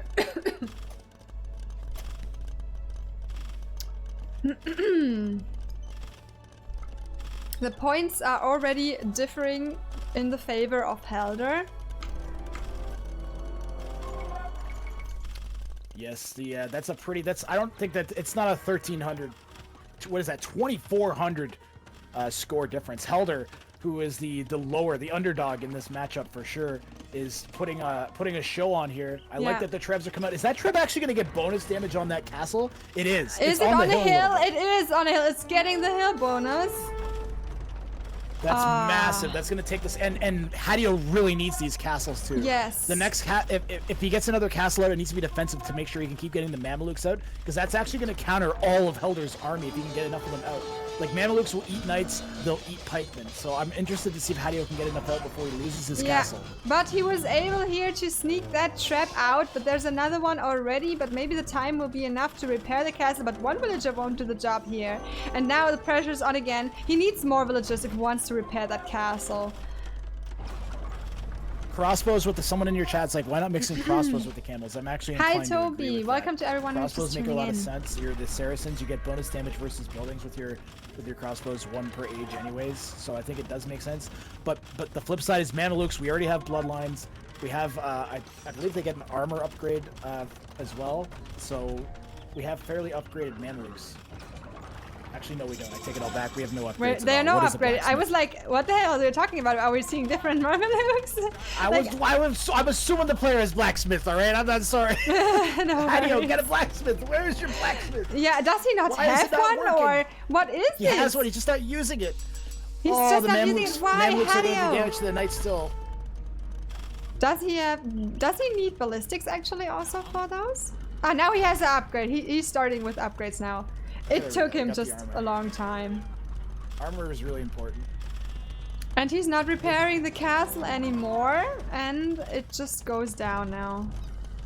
That can be a huge throwback here for Hadeo. He should be able to get enough stone before the next castle goes down, and he should be able to defend his own treb. The knights are going to come in. Look, there's nowhere to garrison all these villagers. That's a problem. And if the knights from Halder attack the villagers, it could be really bad news for Hadeo, Yeah. but they're just going to back up They're so instead. unprotected here on the right. Look at all the halberdiers. That's a Halder huge was mess. such a big army. 50 halberdiers there. Patrolling together with the trap. It's also patrolling, I think. No, it's moving out now. It wants to attack the other trap. Or the castle. And now the upgrades here for the cavaliers. But Yeah, they we're are Cavalier from cleared. the Frank player is going into cavalry. Who could have? We're still missing our armor though. We don't even have our second armor for the Cavalier. We're missing Castle Age armor. I don't think it matters though. The number of halberdiers we have, I think Helder could just spam halberdiers at Hadeo and win at this point, even with all the Mamelukes. Yeah, like Hadeo definitely needs something against all those halberdiers now. Look at all the Vills repairing that castle. It's barely staying up. Oh my goodness. Like, both castles are attacking each other. Both players repairing their castles. Which castle will go down? It's the blue castle. What a fight. Blue's What gonna a lose that fight. castle. There's so many exposed villagers. The halberdiers are gonna come forwards now that the castle's down. Ah, and the traps are going down. That means Red can save his castle. Helder was able to hold the castle, and that will mean he can push Hadeo completely away from this golden pit, and that might be the game. He Look does at the need to get villager his helps count. together to clean up the Mamelukes though. There are a lot of them. And the villager count, though, it's more than double the villagers for Helder. 54 to 134. This insane. is bad news for Hadeo. More villagers going down even now still. And I think this is game over, honestly. Yeah. Oh my goodness. The only thing Hadeo could do, I think, is run around with the Mamelukes and go and try and hit the eco and not try Yeah. and take this fight against these Halbs. Yes, That's exactly. the best option for Hadeo, but I don't know that it's even that would be enough. You'd have to kill 100 villagers. Yeah, it's hard. I mean, yeah, and that's- there's a GG. That's Ah, the what exciting What a game. games here. Wow. Yeah, I agree. That was Applause. super entertaining. For our players here, Hadeo and Helder. What a match. What a match, guys. I am impressed. GG, yes, GG for sure. Oh my goodness. Like, what was this? We had 3 completely different matchups. It was 3 different not matchups, 3 different games. Yes, like in the yeah. first game, Hadeo was dominating. He managed to keep Helder from building those barracks. He managed to keep him from walling. He had the aggression on, and it was such an early resign because Helder would not have been able to keep up with Hadeo's economy anymore. So that was just a stomp. And we were like, okay, how will this go out? I mean, Hadeo's so much higher elo compared to Helder. How is this going to turn out? And then on the second map, Helder did so well with the army composition was just great, and he was able to keep the pressure up and just snowball Hadeo and get over. But Hadeo also was able to hold this so long. It's super exciting game, and now here on Golden Pits, I wonder maybe, Grath, what do you think were the important decisive points here in this game on the Golden Pit? I think the biggest thing that happened was the help switch from Helder. So Helder not sticking onto the Knights, recognizing that he was going to have to switch into Halberdiers to deal with his opponent making camels. And then leaning into it, even when his opponent made Mamelukes. Like, even at the very end, we still have Halberdiers queued up, and we're also not completely giving up on the Cavalier either, which was important, because those Knights and Cavalier that we kept making, like, look, even now, Helder has 2 Cavalier on the left side of Hadeo's base, maybe waiting for expansion, or to run in and do some light raiding. Like, that was so huge, the constant... solid army composition from Helder in this round, almost kind of in contrast to last round where to the last series where we saw a couple of really questionable army compositions that were kind of forced into working. Every game this series, both players with really good, like Camel Mameluke is actually a pretty solid switch for Hadeo, in my opinion. It just wasn't fast enough, wasn't soon enough. So I think the help switch is what I'm gonna give this. Say this was the reason that Helder won, was switching, making the switch to help, not leading into his Knights, his Franks. So also it was an army composition decision here. I wonder why Hadeo had that siege workshop, but that did not build so much siege. I think there were those scorpions that died pretty soon and did not do much damage, right? Maybe that would have been more useful again against those halberdiers too. And then the little raidings that were going on the left, where I was like, after the first raid, Hadeo should make sure to build like houses or buildings or a stone wall to make sure this won't happen again. And it happened again 2 more times. It's just distraction. It maybe did not cost the whole economy advantage for Hadeo, or cost him the economy completely. He did not lose too many villagers to it, but still, he had to get rid of it all the time. In the meantime, Hadeo was booming and getting set up for in the middle of building other army, and Hadeo always had to figure out how to get rid of the army in his base again 3 times in this game. Yes, yeah. Another thing is that that I noticed with Hadeo in this game, if just look at the number of farms, but the reason Hadeo doesn't have those farms is he didn't replace farms when he got raided. And that's a mistake that's really easy to make, because you're not thinking about those vacated farms anymore. You just send your villagers back to work, and the villagers, what they'll do, and if you can see that this has happened at Hadeo's base, is they'll go back to just farm whatever farms are there until they're gone, and they won't replace the farm. So you don't feel like you've lost farmers, but you have. And if we look up, 23 farmers at the 48-minute mark is just not enough for Hadeo, even though he has, sure, he doesn't have a ton of villagers, and that's where a lot of them went. But even still, that's where he needed to be spending his resources on, and he wasn't. But I mean, that's in my opinion, it's really important to, as soon as you lose a farm, it needs to be replaced. Like, that needs to be it's almost as bad losing a farmer on a villager on a farm as losing the villager itself, in my opinion, because that's so much. That's so much, like, you need that food coming in, and the later the game goes, if you don't have that food in the middle of the game, you're not going to have it for the late game. And that's why, think about how untouched Helder's eco was. That's why he has 5,000 food in the bank. And it's not because he has 60 farmers right this second. It's because he's had 50 farmers for 15-20 minutes without any enemy in his base.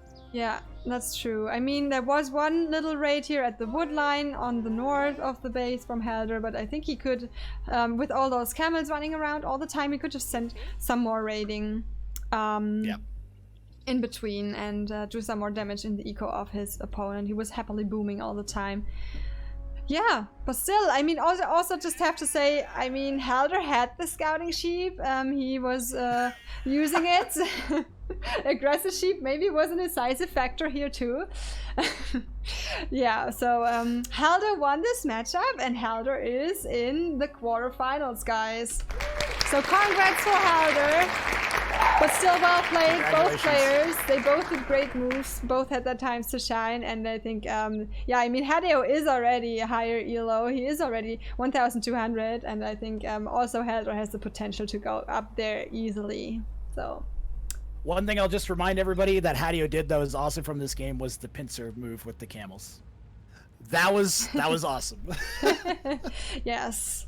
Yeah, they are doing great. I'm impressed by our players, really.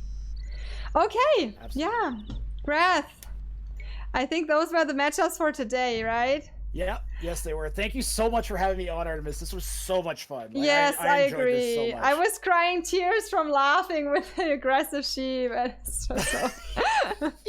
My I had stomach, a I great legitimately have a time. sore stomach from laughing at that so hard. You might get a how's it called? Yeah, sour stomach. You said it right. Yeah. Sorry, that's the English word exactly. It just sounds so different from the German word.